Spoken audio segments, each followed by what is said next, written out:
السلام علیکم ورحمۃ اللہ وبرکاتہ۔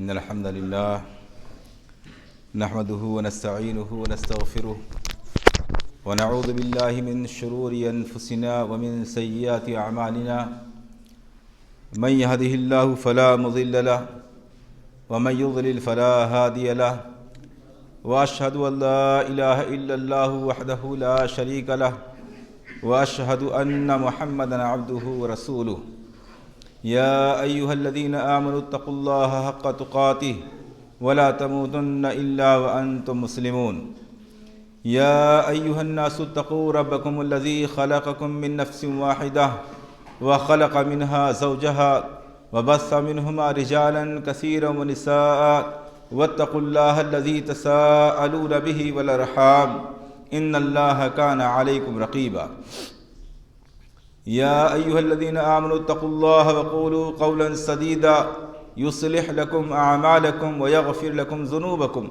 ومن یطع اللہ ورسولہ فقد فاز فوزا عظیما اما بعد فإن خیر الحدیث کتاب اللہ وخیر الہدی ہدی محمد صلی اللہ علیہ وسلم وشر الامور محدثاتها وکل محدثۃ بدعہ وکل بدعۃ ضلالہ وکل ضلالۃ فی النار۔ اعوذ باللہ السمیع العلیم من الشیطان الرجیم، بسم اللہ الرحمن الرحیم۔ وعاشروہن بالمعروف رب اشرح لی صدری ویسر لی امری واحلل عقدۃ من لسانی یفقہوا قولی۔ تمام قسم کی تعریفات، حمد و ثنا اور تعریف و توصیف کے کلمات اللہ جل شانہ کے لیے لائق و زیبا ہیں، جو ساری کائنات کا خالق و مالک، سارے جہان کا رازق و پالنہار، ساری کائنات کے نظام کو چلانے والا اور تنہا معبود حقیقی ہے۔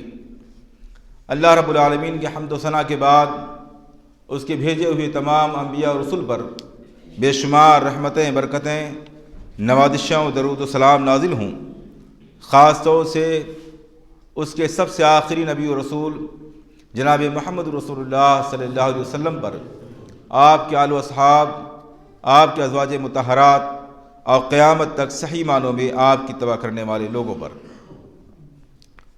محترم سامعین، آج کا جو عنوان ہے وہ آپ نے سماعت فرمایا، اور وہ ہے زوجین یعنی میاں بیوی کے حقوق۔ ایک معاشرے کی شروعات میاں بیوی کے تعلقات سے ہوتی ہے، اور معاشرے کی اصلاح میں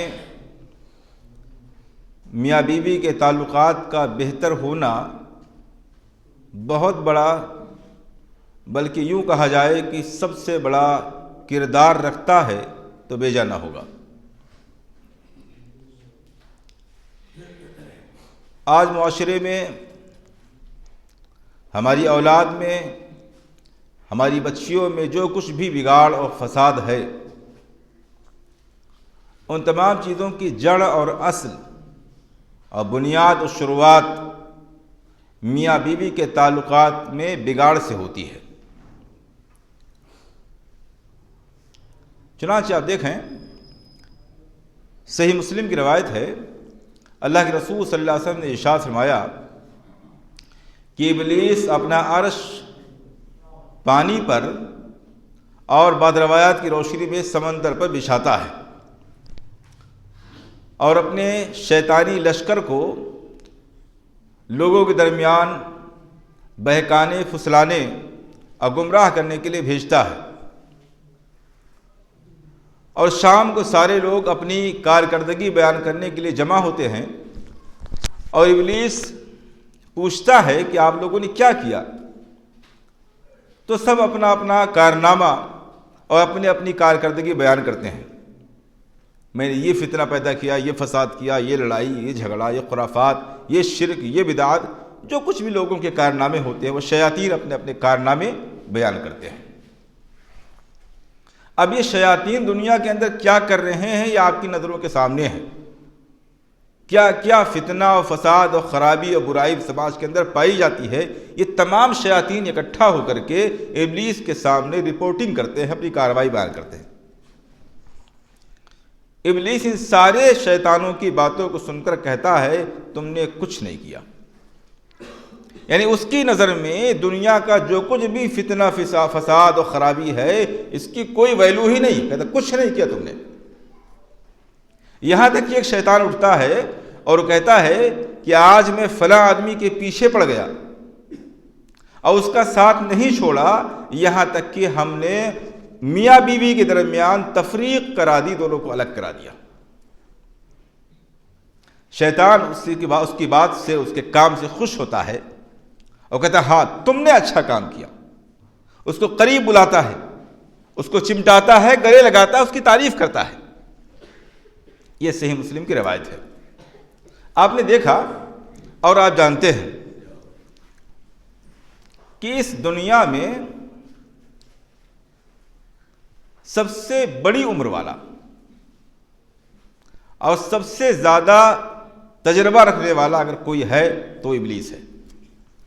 آپ کو معلوم ہے کہ ہمارے آپ کے یعنی انسانوں کی دنیا میں آنے سے پہلے یہاں جنات آباد تھے.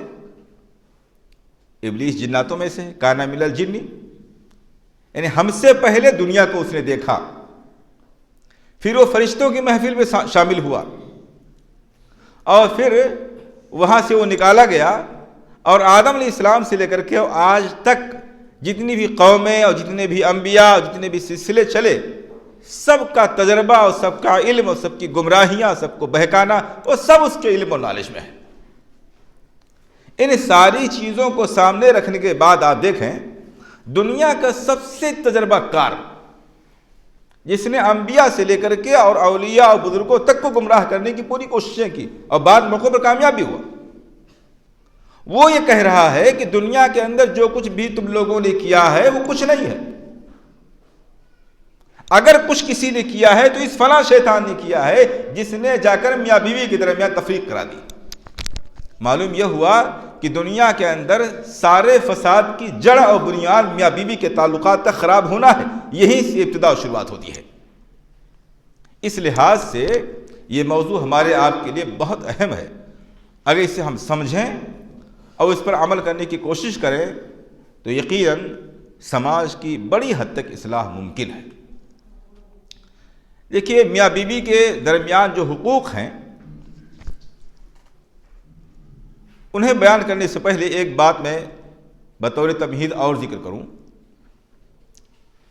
کہ ہمارے ہاں عموماً ایسا ہوتا ہے کہ جب اس موضوع پر گفتگو ہوتی ہے یا ہونے والی ہوتی ہے تو ہم دونوں فریق، میں فریق کا لفظ جان بوجھ کے استعمال کرتا ہوں، یعنی دو گروہوں میں ہم بٹ کر کے آتے ہیں. یہاں سے مرد حضرات ایک گروہ میں بٹ کے آتے ہیں، خواتین ایک گروہ میں بٹ کے آتی ہیں اور دونوں لوگ ذہن لے کر کے آتے ہیں کہ آج ہمیں اپنے حقوق معلوم کرنے ہیں اور شام کو جا کر کے گھر میں ہمیں بتانا ہے یہ دیکھو فلاں حقوق تھے جو تم ادا نہیں کر رہے تھے. یہ جو ذہن ہم لے کر کے آئے ہیں اگر ایسا نہیں ہے تو بہت بہتر ہے، اللہ کرے ایسا نہ ہو، لیکن عام طور سے ایسا ہوتا ہے. تو ہمیں جان لینا چاہیے کہ آپسی حقوق کی ادائیگی صرف حقوق کے جان لینے سے اور اس کا مطالبہ کرنے سے پورے نہیں ہوتے ہیں، بلکہ اس کا صحیح طریقہ یہ ہے کہ ہم یہ ذہن لے کر کے بیٹھیں، ہر فریق، خواتین یہ ذہن لے کے بیٹھیں کہ ہمیں معلوم کرنا ہے کہ ہمارے اوپر ہمارے شوہر کے کیا حقوق ہیں اور آج سے انشاءاللہ جو کوتاہیاں ہم سے ہو رہی ہیں وہ ختم کر کے ان کے حقوق کو ادا کرنے کی کوشش کریں گے. شوہر حضرات یہ ذہن لے کر کے بیٹھیں کہ ہم معلوم کرنے کی کوشش کریں گے کہ ہماری بیوی پر ہمارا کیا حقوق ہیں اور آج سے جو کچھ بھی ہمارے یہاں کمیاں پائی جا رہی ہیں ان کو پوری کرنے کی کوشش کریں گے. یہ ذہن لے کر کے بیٹھیں گے تو انشاءاللہ ایک اصلاحی معاملہ بنے گا اور اس سے معاشرے کی اصلاح کا سلسلہ شروع ہوگا انشاءاللہ. زوجین کے جو حقوق ہیں وہ 3 قسم کے ہیں. نمبر 1 مشترک حقوق. مشترک کا مطلب وہ حقوق جو دونوں پر عائد ہوتی ہیں. بیوی کی ذمہ داری ہے کہ شوہر کے اس حق کو ادا کرے، شوہر پر بھی ذمہ داری ہے کہ بیوی کا حق ادا کرے. دونوں کی مشترک کمبائن حقوق ہیں. دوسرے نمبر پر وہ حقوق جو بیوی سے متعلق ہیں اور تیسرے وہ حقوق جو شوہر سے متعلق ہیں۔ اگرچہ موضوع تو ہے زوجین میاں بیوی کے حقوق، لیکن غور سے دیکھا جائے، جہاں تک میں سمجھتا ہوں، علماء تشریف رکھتے ہیں، زیادہ اہم اور زیادہ کارآمد مشترک حقوق کا موضوع ہے۔ یعنی میاں بیوی کے آپسی حقوق کیا ہے جو ہم دونوں کو ادا کرنے ہیں، یہ ہمارے خیال سے وسیع بھی بہت کافی ہے اور مفید بھی زیادہ ہوگا۔ بہرحال میں مختصراً اس کو ذکر کرنے کی کوشش کروں گا، اس کے بعد میں آگے بڑھنے کی کوشش کرتا ہوں انشاءاللہ۔ میاں بیوی کے جو آپسی حقوق ہیں جو دونوں کو ادا کرنا ہے، ان میں سے پہلا حق یہ ہے کہ میاں بیوی ایک دوسرے کے راز کو راز رہنے دیں۔ آپ جانتے ہیں میاں بیوی کے تعلقات سے زیادہ گہرا تعلق کوئی نہیں ہوتا ہے۔ ایک اجنبی لڑکی جو ہمارے گھر میں آئی ہے وہ ہم سے زیادہ ہمارے گھر کے معاملات کو جانتی ہے۔ اس کے سامنے ہمارے مالی حقوق، مالی معاملات، ہمارے گھریلو معاملات، ہماری جسمانی خرابیاں، ہماری کاروباری خرابیاں، ہماری اخلاقی برائیاں اور سب کچھ آئینے کی طرح سے ہوتا ہے، اندر سے لے کر باہر تک، ظاہر سے لے کر کے باطن تک۔ اور یہی معاملہ شوہر کا ہوتا ہے۔ ایک شوہر اپنی بیوی کے جو کچھ راز جانتا ہے، اس کے جسم، اس کے اخلاق، اس کے کردار، اس کے خاندان، اس کے رویے، تمام معاملات کو لے کر کے جو کچھ راز جانتا ہے، اتنا شاید والدین کو بھی معلوم نہیں ہوتا ہے۔ یعنی دونوں کو سب سے زیادہ ایک دوسرے کا راز معلوم ہوتا ہے۔ اس لیے یہ دونوں کی ذمہ داری بنتی ہے کہ اس راز کو کسی بھی غیر کا مطلب یہ ہے کہ نہ شوہر اس راز کو اپنے گھر کے لوگوں سے بیان کرے اور نہ بیوی اس راز کو اپنے گھر کے لوگوں سے بیان کرے، کسی پر بھی، نہ دوستوں میں، نہ رشتہ داروں میں، نہ والدین میں، کسی میں نہیں۔ اس راز کو راز ہی رہنے دیا جائے۔ اور خاص طور سے میاں بیوی کے جو آپسی جنسی تعلقات کے راز ہیں، انہیں تو کسی بھی حالت میں، کسی بھی صورت میں ادنا اشارے کنائے میں بھی دوستوں کی محفل میں یا لوگوں کے ساتھ شیئر نہ کیا جائے۔ یہ پہلا حق ہے۔ چنانچہ آپ دیکھیں صحیح مسلم کی روایت ہے، نبی اکرم صلی اللہ علیہ وسلم نے ارشاد فرمایا، ان من اعظم الخیانۃ ان یفضی الرجل الی امرأته وتفضی الیہ ثم یفشی سرها۔ یہ سب سے بڑی خیانت ہے کہ ایک بیوی اپنے شوہر کے پاس جائے، ایک شوہر اپنی بیوی کے پاس جائے اور پھر دن کے اجالے میں جا کر کے دو لوگوں کے سامنے آپسی تعلقات کو بیان کرتا پھرے۔ ان من اعظم الخیانۃ، یہ بڑی خیانتوں میں سے ایک خیانت ہے۔ اسی طرح نبی اکرم صلی اللہ علیہ وسلم نے ارشاد فرمایا، ان من اشر الناس عند اللہ مظلة یوم القیامہ الرجل یفضی الی امرأته وتفضی الیہ ثم ینشر سرها۔ قیامت کے دن اللہ رب العالمین کی نظر میں سب سے برے لوگوں میں سے وہ آدمی بھی ہوگا کہ جو آپسی تعلقات کے راز کو جا کر لوگوں کے سامنے ظاہر کرے۔ اور اسی لیے عربی کا ایک مشہور مقولہ ہے کہ صدور الاحرار قبول الاسرار، شریفوں کے سینے راز کے قبرستان ہوتے ہیں۔ یعنی اگر ہم شریف ہے، شرافت کا دعویٰ کرتے ہیں تو ہمیں چاہیے کہ ہر طرح کے راز کو اپنے سینے میں ایسے دفن کر لیں جیسے قبرستان میں مردے دفن کر دیے جاتے ہیں، اور قبرستان کسی کے راز کو شائع نہیں کرتا ہے۔ اور سب سے زیادہ حق یہ ہے کہ ہم اپنے آپسی تعلقات کو ظاہر نہ ہونے دیں، اس راز کو راز رہنے دیا جائے، یہ دونوں کی ذمہ داری ہے۔ پہلی چیز۔ دوسری چیز کیا ہے؟ دونوں کا ایک دوسرے سے الفت اور محبت کرنا۔ اللہ رب العالمین نے نکاح کی بدولت میاں بیوی کے درمیان صرف ایک جملے کے ذریعہ الفت و محبت کا جو رشتہ قائم کر دیا، اس کی مثال دنیا میں ناممکن ہے ملی۔ اللہ رب العالمین نے جب مودت اور محبت کا رشتہ قائم کیا ہے تو پھر ہماری ذمہ داری بنتی ہے کہ ہم اس کو باقی رکھیں۔ محبت کا جو معاملہ ہے یہ زمین سے پیدا ہونے والی کوئی چیز نہیں اور نہ آسمان سے نازل ہونے والی کوئی چیز ہے، اس کو ہمیں اپنے سینوں میں پیدا کرنا ہوگا اور ایسے معاملات، ایسے حالات اور ایسے تعلقات بنانے ہوں گے جس کے ذریعہ ہمارے اور آپ کی سینوں میں محبت کے جذبات، سوتے اور جذبے نکل کے آئیں، ابھر کے آئیں۔ اس کے لیے سب سے اہم چیز کیا ہے؟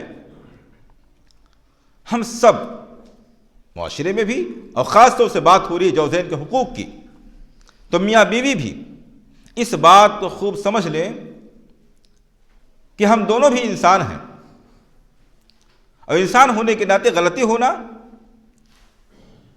غلط رویہ اختیار کر جانا، کہیں کوئی بدسلوکی کر جانا، یہ انسانی فطرت کا تقاضا ہے۔ کئی ایسے موڑ اور موقع ہماری زندگی میں آتے ہیں کہ ہم خود غلطی کرتے ہیں اور بعد میں ہمیں اپنی غلطی کا احساس ہوتا ہے، ہم اس پر شرمندہ ہوتے ہیں اور بڑے صبر و تحمل سے کام لیتے ہیں۔ اپنے آپ کو ہم برا بھلا نہیں کہتے ہیں، بلکہ ہم اپنی غلطی کے لیے خود ہی عذر تلاش کرتے ہیں۔ ایسے ہی میاں بیوی کو اللہ رب العالمین نے دو جسم ایک جان کی طرح سے بنایا ہے۔ ہمیں چاہیے کہ ہم ایک دوسرے کی غلطی کو غلطی ہی سمجھیں، اسے معاف کرنے کی جرأت پیدا کریں، اس کے لیے اپنے اندر بہانے اور عذر تلاش کریں۔ ہو سکتا ہے فلاں وجہ سے اس نے بات کہی ہو سکتا ہے کسی وجہ سے اس کی طبیعت میں کچھ تبدیلی رہی ہو، اس لیے اس نے ایسا لہجہ، ایسا طریقہ، ایسا اخلاق، ایسا رویہ اختیار کر لیا ہو۔ دونوں آدمی ایک دوسرے کی غلطی کے لیے عذر تلاش کریں، تب یہ الفت اور محبت کے جذبات پیدا ہوتے ہیں۔ اب دیکھیے، نبی اکرم صلی اللہ علیہ وسلم سید الکونین ہیں، اللہ رب العالمین کے بعد ساری دنیا میں سب سے اعلیٰ مقام ہے آپ صلی اللہ علیہ وسلم کا۔ اس کے باوجود آپ صلی اللہ علیہ وسلم کے گھریلو معاملات کیسے تھے اور کس طریقے سے آپ صلی اللہ علیہ وسلم اپنی بیویوں کے ساتھ محبت کے جذبات رکھتے تھے اور کتنی باریکی کے ساتھ ان کی نفسیات کو سمجھتے تھے۔ صحیح بخاری مسلم کی روایت ہے، حضرت عائشہ رضی اللہ تعالیٰ عنہ کہہ رہی ہیں کہ نبی اکرم صلی اللہ علیہ وسلم نے ارشاد فرمایا، انی لعارف غضبک من رضاک، اے عائشہ تمہارا ناراض ہونا اور تمہارا غصہ ہونا مجھے معلوم ہو جاتا ہے۔ آپ غور کی، جبریل امین جس پر نازل وہ شخصیت حضرت عائشہ رضی اللہ تعالیٰ عنہ سے کہہ رہی ہے کہ عائشہ تمہارا ناراض ہونا، تمہارا خوش ہونا ہمیں خوب معلوم ہو جاتا ہے۔ حضرت عائشہ کہنے لگی، اللہ کے رسول صلی اللہ علیہ وسلم آپ کو کیسے معلوم ہوتا ہے؟ کہنے لگے اللہ کے رسول صلی اللہ علیہ وسلم فرمایا، اذا رضیت قلت لا و الہ محمد، جب آپ راضی رہتی ہو، خوش رہتی ہو تو آپ کو قسم کھانی ہوتی ہے تو یوں کہتی ہو، لا و الہ محمد، قسم ہے محمد کے معبود کی صلی اللہ علیہ وسلم۔ اور جب آپ کسی وجہ سے ہم سے ناراض رہتی ہو تو کہتے لا و الہ ابراہیم، قسم ہے ابراہیم کے رب کی۔ آپ غور کیجئے، نبی اکرم صلی اللہ علیہ وسلم اسی محبت کے جذبات کو زندہ رکھنے کے لیے حضرت عائشہ رضی اللہ تعالیٰ عنہ کی معمولی جملوں پر کتنا غور کر رہے ہیں۔ آپ خالی نہیں ہیں ہماری طرح سے، پوری زندگی آپ صلی اللہ علیہ وسلم کی مختلف قسم کے معاملات سے گھری ہوئی ہے، لیکن اس کے باوجود اپنے گھر کے ماحول کو خوشگوار بنانے کے لیے حضرت عائشہ رضی اللہ تعالیٰ عنہ کے ایک ایک جملے پہ اتنا غور کرتے ہیں کہ عائشہ قسم کھاتے وقت کب کیا بول رہی ہیں، لا و الہ محمد بول رہی ہیں، لا و الہ ابراہیم بول رہی ہیں۔ حضرت عائشہ رضی اللہ تعالیٰ کہتی ہیں کہ صدقتا، اللہ کے رسول سے واقعی ایسا ہی ہوتا ہے۔ پھر حضرت عائشہ کا جملہ دیکھیں، انما ہجر اسمک، انما ہجر اسمک، اے میرے تاجدار میں صرف آپ کا نام ہی چھوڑتی ہوں، ایسا نہیں کہ میرے دل میں آپ کی محبت نہیں ہوتی ہے، یا خدا نہ خواستہ میں آپ کا نام لینا نہیں چاہتی ہوں، آپ سے ناراض رہتی ہوں، اے اللہ کے رسول میں صرف آپ کا نام چھوڑ دیتی ہوں، بس باقی دل میں آپ کی محبت زندہ ہوتی ہے۔ اس طریقے سے گھر میں محبت کے جذبات پیدا کی جا سکتے، ایک دوسرے کو بہت باریکی کے ساتھ سمجھا جائے اور دوسرے کو راضی اور خوش کرنے کی اور دوسروں کے لیے محبت کے جذبات کو پیدا کرنے کی کوشش کی جائے۔ اسی لیے امامہ بنت حارث رضی اللہ تعالیٰ عنہ نے اپنی بیٹی کو رخصتی کے وقت نصیحت کی تھی۔ آج ہمارے گھر کی خواتین بھی نصیحتیں کرتی ہیں، اصلاح کی نصیحتیں کم، شوہر کو کنٹرول میں کیسے کیا جائے، ساس کو کنٹرول میں کیسے کیا جائے، گھر کے معاملات کو اپنے قابو میں کیسے لیا جائے، یہ نصیحتیں زیادہ ہوتی ہیں۔ آپ دیکھیے امامہ بنت حارث رضی اللہ تعالیٰ عنہ اپنی بیٹی کو رخصتی کے وقت کیا نصیحت کر رہی ہیں۔ کریں فلا تعصین امرا، اپنے شوہر کی کسی بھی معاملے میں نافرمانی مت کرنا، ولا تفشین لہ سرا، اور اس کے کسی بھی راز کو ظاہر مت کرنا، فإنک ان خالفت امرہ او غرت صدرہ، اس لیے کہ اگر کسی بھی معاملے میں اس کے حکم کی مخالفت کرو گے اس کے سینے کو غصے سے بھر دو گی، وإن افشیت سرہ لم تامنی غدرہ، اگر اس کے راز کو تم ظاہر کر دو گی تو پھر اس کی بے وفائی سے تم بے خوف نہیں سکتے ہو، کبھی بھی تمہیں چھوڑ سکتا ہے، بے وفائی کر سکتا ہے۔ ثم ایاک والفرح بین یدیہ، ان کان مہتمن، اور اے میری لخت جگر اس بات کو خوب اچھی طریقے سے سمجھ لو کہ اگر تمہارا شوہر کسی معاملے میں غمگین ہو، فکر مند ہو، ٹینشن میں گھر آیا ہوا ہے، تو اب اس کے سامنے تم خوشی کی بات مت کرنا۔ بہت اچھی طریقے سے غور کر لینا کہ شوہر کس حالات میں ہے، کس موڈ میں ہے۔ باہر سے آنے والا آدمی نہ جانے کتنے تھپیڑے کھا کر کے آتا ہے۔ بیوی کو چاہیے کہ وہ اپنے شوہر کے حالات سے اس بات کو محسوس کرے کہ آج شوہر کا موڈ کیا ہے، حالات کیا ہے، کن حالات سے گزر کے وہ آیا ہوا ہے۔ نصیحت کرتے ہوئے کہا کہ اگر شوہر کسی وجہ سے غمزدہ ہے، فکر مند ہے، اس وقت خوشی کی بات مت کرنا۔ غمزدہ آدمی کے سامنے خوشی کی بات کی جاتی ہے، وہ آدمی ٹینشن میں غصے میں آ جاتا ہے، اور پھر وہ بد اخلاقی کی باتیں بھی کر سکتا ہے، تمہارے تعلقات میں درار پیدا ہو سکتی ہے۔ وَالْكَعْبَةَ بَيْنَ يَدَيْهِ إِنْ كَانَ فَرِحًا، اور اگر شوہر خوشگوار موڈ میں آئے تو کبھی ناگواری کی، رنجیدگی کی، غم و فکر کی باتیں مت کرنا۔ یعنی شوہر کے موڈ کے ساتھ اپنے موڈ کو سیٹ کر لینا، جیسا اس کا مزاج دیکھنا، جس کی کیفیت دیکھنا، اسی قسم کے گھر میں بات کرنا۔ یہ امامہ بنت حارث رضی اللہ تعالیٰ عنہ کی نصیحت ہے۔ ہمیں اور آپ کو چاہیے کہ ہم دونوں، یہ صرف خواتین کے لیے نہیں ہے، یہ مشترک حقوق بیان کیے جا رہے ہیں۔ شوہر کو چاہیے کہ بیوی کے مزاج کو، موڈ کو سمجھے، اور بیوی کو چاہیے کہ شوہر کے مزاج اور موڈ کو سمجھے۔ تیسری چیز یہ ہے کہ میاں بیوی دونوں ایک دوسرے کے لیے زینت اختیار کریں، خوبصورتی اختیار کریں۔ آپ جانتے ہیں اللہ رب العالمین نے زینت میں، خوبصورتی میں ہمارے آپ کے لیے ایک کشش، ایک اٹریکشن رکھا ہے۔ وہ خوبصورت چیز زندہ ہو یا بے جان ہو، کسی بھی چیز میں خوبصورتی ہے، ہماری آنکھیں، ہمارا دل خود بخود اس کی طرف کھنچا ہوا چلا جاتا ہے۔ خوشی میں ہمارے اندر، ہماری فطرت میں ایک کشش رکھی گئی ہے، خوبصورتی میں ایک کشش رکھی گئی ہے۔ جب اللہ رب العالمین نے ہماری فطرت میں خوبصورتی کی طرف کشش رکھی ہے تو اس کا مطلب یہ ہوا کہ ہمیں اگر ایک دوسرے سے کشش چاہیے تو پھر ہمیں ایک دوسرے کے لیے خوبصورت بننا پڑے گا۔ اسی لیے آپ دیکھیں حضرت عبداللہ بن عباس رضی اللہ تعالیٰ عنہ کہتے ہیں کہ انی لا احب ان اتزین للمرأة کما احب ان تتزین لی، جیسے میں یہ چاہتا ہوں کہ میری بیوی میرے لیے خوبصورت بن کے رہے، اس کا لباس اچھا ہو، بناؤ سنگار اچھا ہو، اس کے بال اچھے ہوں، اچھی شکل و صورت میں، اچھی حالت میں، اچھی کیفیت میں ہم سے ملے، ہم اس کو دیکھیں، ایسے میں اس بات کو بھی پسند کرتا ہوں کہ میں بھی اپنی بیوی کے لیے خوبصورت بنوں۔ اللہ رب العالمین نے تو عورتوں کے لیے، عورتوں کے اندر زیب و زینت کا ایک فطری مادہ رکھا ہے، وہ اس کو کسی نہ کسی حد تک کرتی ہیں، لیکن اس معاملے میں ہماری خواتین کے اندر لاپرواہی یہ ہے کہ ان کی ساری زیب و زینت، ساری آرائش و زیبائش ان کے لیے ہوتی ہے جن کے لیے نہیں ہونی چاہیے۔ باہر کے لیے، شادیوں کے لیے، مجلسوں کے لیے خوبصورتی کے سارے جوڑے، سارے سامان باہر نکل کے آتے ہیں، لیکن وہ شوہر کہ جس کا اولین اور خاص حق ہے کہ بیویاں اس کے لیے زیب و زینت اختیار کریں، اس کے لیے ہمارے گھروں میں ماحول کیا ہے؟ سب سے بدترین حالت، سب سے بدترین کپڑے، سب سے بدترین کیفیت۔ اس لیے خواتین کو چاہیے کہ وہ اپنے شوہروں کے لیے زیب و زینت اختیار کریں، یہ صرف شوہر کا حق ہے، اور زیب و زینت اختیار کرنے میں وہ اسلامی حدود سے آگے نہ بڑھیں۔ بالوں میں جوڑے لگانے نہ، بالوں کو بڑھانا یا گدنا گدوانا یا دانتوں میں گیپنگ کرنا، یہ اس طرح کی اور جو بہت سی چیزیں ہیں جس کی شریعت نے منع کیا ہے، خوبصورت بننے کے لیے وہ چیزیں اختیار نہ کی جائیں۔ لیکن اللہ رب العالمین نے خوبصورتی کے لیے جائز حدود رکھے ہیں، جو جائز چیزیں اللہ رب العالمین نے عطا فرمائی ہیں، ان چیزوں کے ذریعہ اپنے شوہروں کے لیے، خاص اپنے شوہروں کے لیے خوبصورت بننے اور بننے سنورنے کی کوشش کریں۔ حضرت عبداللہ بن عباس نے کہا کہ میں پسند کرتا ہوں کہ میں بھی اپنی بیوی کے لیے اسی طرح خوبصورت بنوں جیسے میں چاہتا ہوں کہ میری بیوی میرے لیے خوبصورت بنے۔ ہماری سب کی خواہش ہے کہ ہم گھر میں جائیں تو ہماری بیوی بنی سویری اور زیب و زینت سے آراستہ ہو۔ اگر ہم یہ چاہتے ہیں تو یقیناً انسان ہونے کے ناطے بیوی بھی ہم سے یہی چاہتی ہوگی۔ اللہ رب العالمین نے فرمایا وَلَهُنَّ مِثْلُ الَّذِي عَلَيْهِنَّ بِالْمَعْرُوفِ، جس طرح بیویوں کے ہمارے اوپر حقوق ہیں ایسے ہمارے بھی کچھ حقوق ہیں بیویوں کے اوپر، دونوں کے ایک دوسرے پر حقوق ہیں۔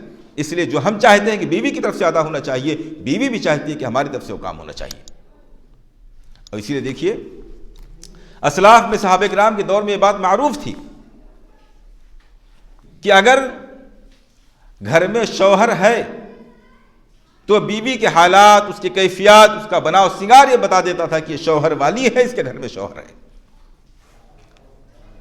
اور اگر شوہر کہیں باہر گیا ہوا ہے، سفر پر ہے، تو اس کے حالات سے اندازہ ہو جاتا تھا کہ اب اس کا شوہر اس کے پاس نہیں ہے، وہ سفر پہ گیا، وہ باہر ہے کہیں۔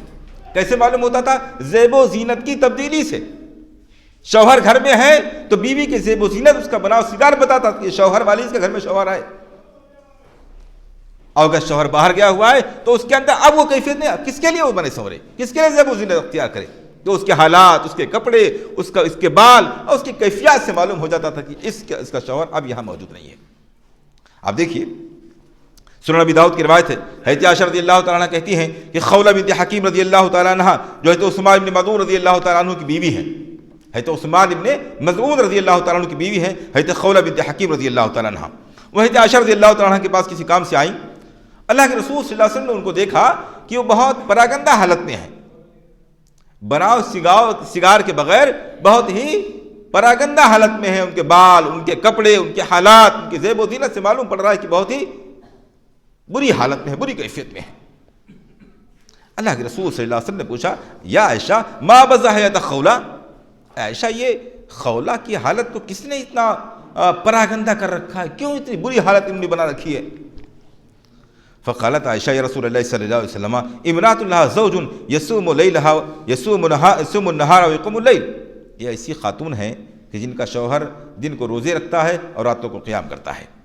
فہی کما لا زوج لها، اس لیے یہ بے شوہر کی طرح سے ہے، یہ شوہر والی ہو کر کے بے شوہر کی طرح سے ہے، یعنی جو اس کے اندر کیفیت پیدا ہو گئی ہے، پراگندہ حال ہے، پھٹی پرانی کیفیت میں ہے، وہ اس وجہ سے کہ اس کے شوہر اس کی طرف توجہ نہیں دیتے ہیں، اس لیے نہیں کہ نعوذ باللہ ان کے اندر کوئی خرابی ہے، اس لیے کہ بہت متقی، بہت دیندار ہیں، دن میں روزے رکھتے ہیں اور راتوں کو قیام اللیل کرتے ہیں، بیوی کی طرف توجہ کی فرصت نہیں ملتی ہے۔ حضرت عائشہ رضی اللہ تعالیٰ کہتی ہیں، قالت عائشہ فبعث رسول اللہ صلی اللہ علیہ وسلم الی عثمان بن مظعون، اللہ کے رسول صلی اللہ علیہ وسلم نے اسی وقت ایک آدمی کو عثمان بن مظعون رضی اللہ تعالیٰ کے پاس بھیجا، ان کو بلایا، فجاء، وہ لوٹ کے آئے، فقال یا عثمان اراغبۃ عن سنتی، ارغبۃ عن سنتی، کہا اے عثمان کیا میری سنت سے تم اعراض کر رہے ہو؟ کون سی سنت چھوٹ رہی تھی؟ کوئی نماز کی سنت چھوڑ رہی تھی، روزے کی سنت چھوٹ رہی تھی، یا اور کوئی سنت چھوٹ رہی تھی؟ صرف اتنی سی بات تھی کہ بیوی پر اتنی توجہ نہیں دے رہے تھے کہ بیوی اپنے آپ کو شوہر والی خاتون سمجھ کر کے بناؤ سنگار کر کے بن ٹھن کے رہے، پھٹے پرانے حالت میں پراگندہ تھی۔ اللہ کے رسول صلی اللہ علیہ وسلم نے اس کیفیت کو اتنا ناگوار محسوس کیا کہ فوراً ہی تو عثمان رضی اللہ عنہ کو بلایا اور کہا رغبۃ عن سنتی، اے عثمان کیا میری سنت سے تم منہ موڑ رہے ہو، اعراض کر رہے ہو؟ قال لا واللہ یا رسول اللہ ولکن سنت کا اطلب، کہا نہیں اللہ کے رسول صلی اللہ علیہ وسلم میں تو آپ کی سنت ہی کی تلاش میں لگا رہتا ہوں، یہ دن کا روزہ اور راتوں کا قیام، یہ عبادتیں آپ کی سنت ہی کی تلاش میں تو ہیں، اے اللہ کے رسول آپ کی سنت سے اعراض کی نیت نہیں ہے، آپ کی سنت کی تلاش میں تو لگا رہتا ہوں۔ قال، اللہ کے رسول صلی اللہ علیہ وسلم فرمایا اچھا اگر تم میری سنت کی تلاش میں ہے تو سنو میری سنت کیا ہے، فإنی انام واصلی واصوم وافطر وانکح النساء، میں سوتا بھی ہوں، جاگتا بھی ہوں، روزے سے بھی رہتا ہوں، بغیر روزے سے رہتا ہوں، اور میں بیویوں کے ساتھ ان کے ساتھ اچھے معاملات بھی کرتا ہوں، ان سے نکاح کرتا ہوں، ان کے ساتھ حسن معاشرت کرتا ہوں، اچھے تعلقات میں بیویوں کے ساتھ رکھتا ہوں۔ فاتق اللہ یا عثمان، اے عثمان اللہ رب العالمین سے ڈرو، فإن لأہلک علیک حقا، اس لیے کہ تمہاری بیوی کا تمہارے اوپر حق ہے، وإن لضیفک علیک حقا، تمہارے مہمان کا تم پر حق ہے، وإن لنفسک علیک حقا، تمہاری جان کا تمہارے اوپر حق ہے، فصم وافطر وقم ونم، روزے سے رہو، بغیر روزے کے بھی رہا کرو، رات کو قیام بھی کرو، سویا بھی کرو، تاکہ بیوی کے حقوق بھی ادا ہو جائیں، تمہاری آنکھ کے، تمہارے جسم کے حقوق بھی ادا ہو جائیں۔ آپ دیکھیے نبی اکرم صلی اللہ علیہ وسلم نے ایک خاتون کو پراگندہ حالت میں دیکھ کر کے اسے اتنی سنجیدگی کے ساتھ لیا گیا تو عثمان رضی اللہ عنہ بلا کر کے بہت سخت نوٹس لی۔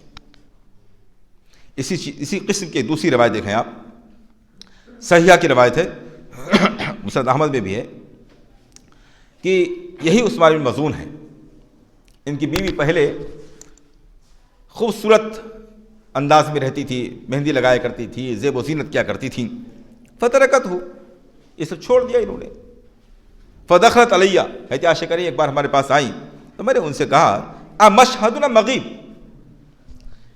کیا آپ کے شوہر یہاں موجود ہیں یا غائب ہیں؟ یہ سوال کیوں پیدا ہوا؟ موجود ہیں یا غائب ہیں؟ جب دیکھا کہ حضرت عثمان بن مظعون رضی اللہ تعالیٰ عنہ کی بیوی اب پراگندہ حالت میں ہے، خوشبو لگانا، زیب و زینت اختیار کرنا، مہندی لگانا، بننا سنورنا چھوڑ دیا ہے، تو کہا شوہر نہیں ہے کیا؟ شوہر یہاں موجود نہیں ہے کیا؟ یہ حالت کیوں تمہاری ہے؟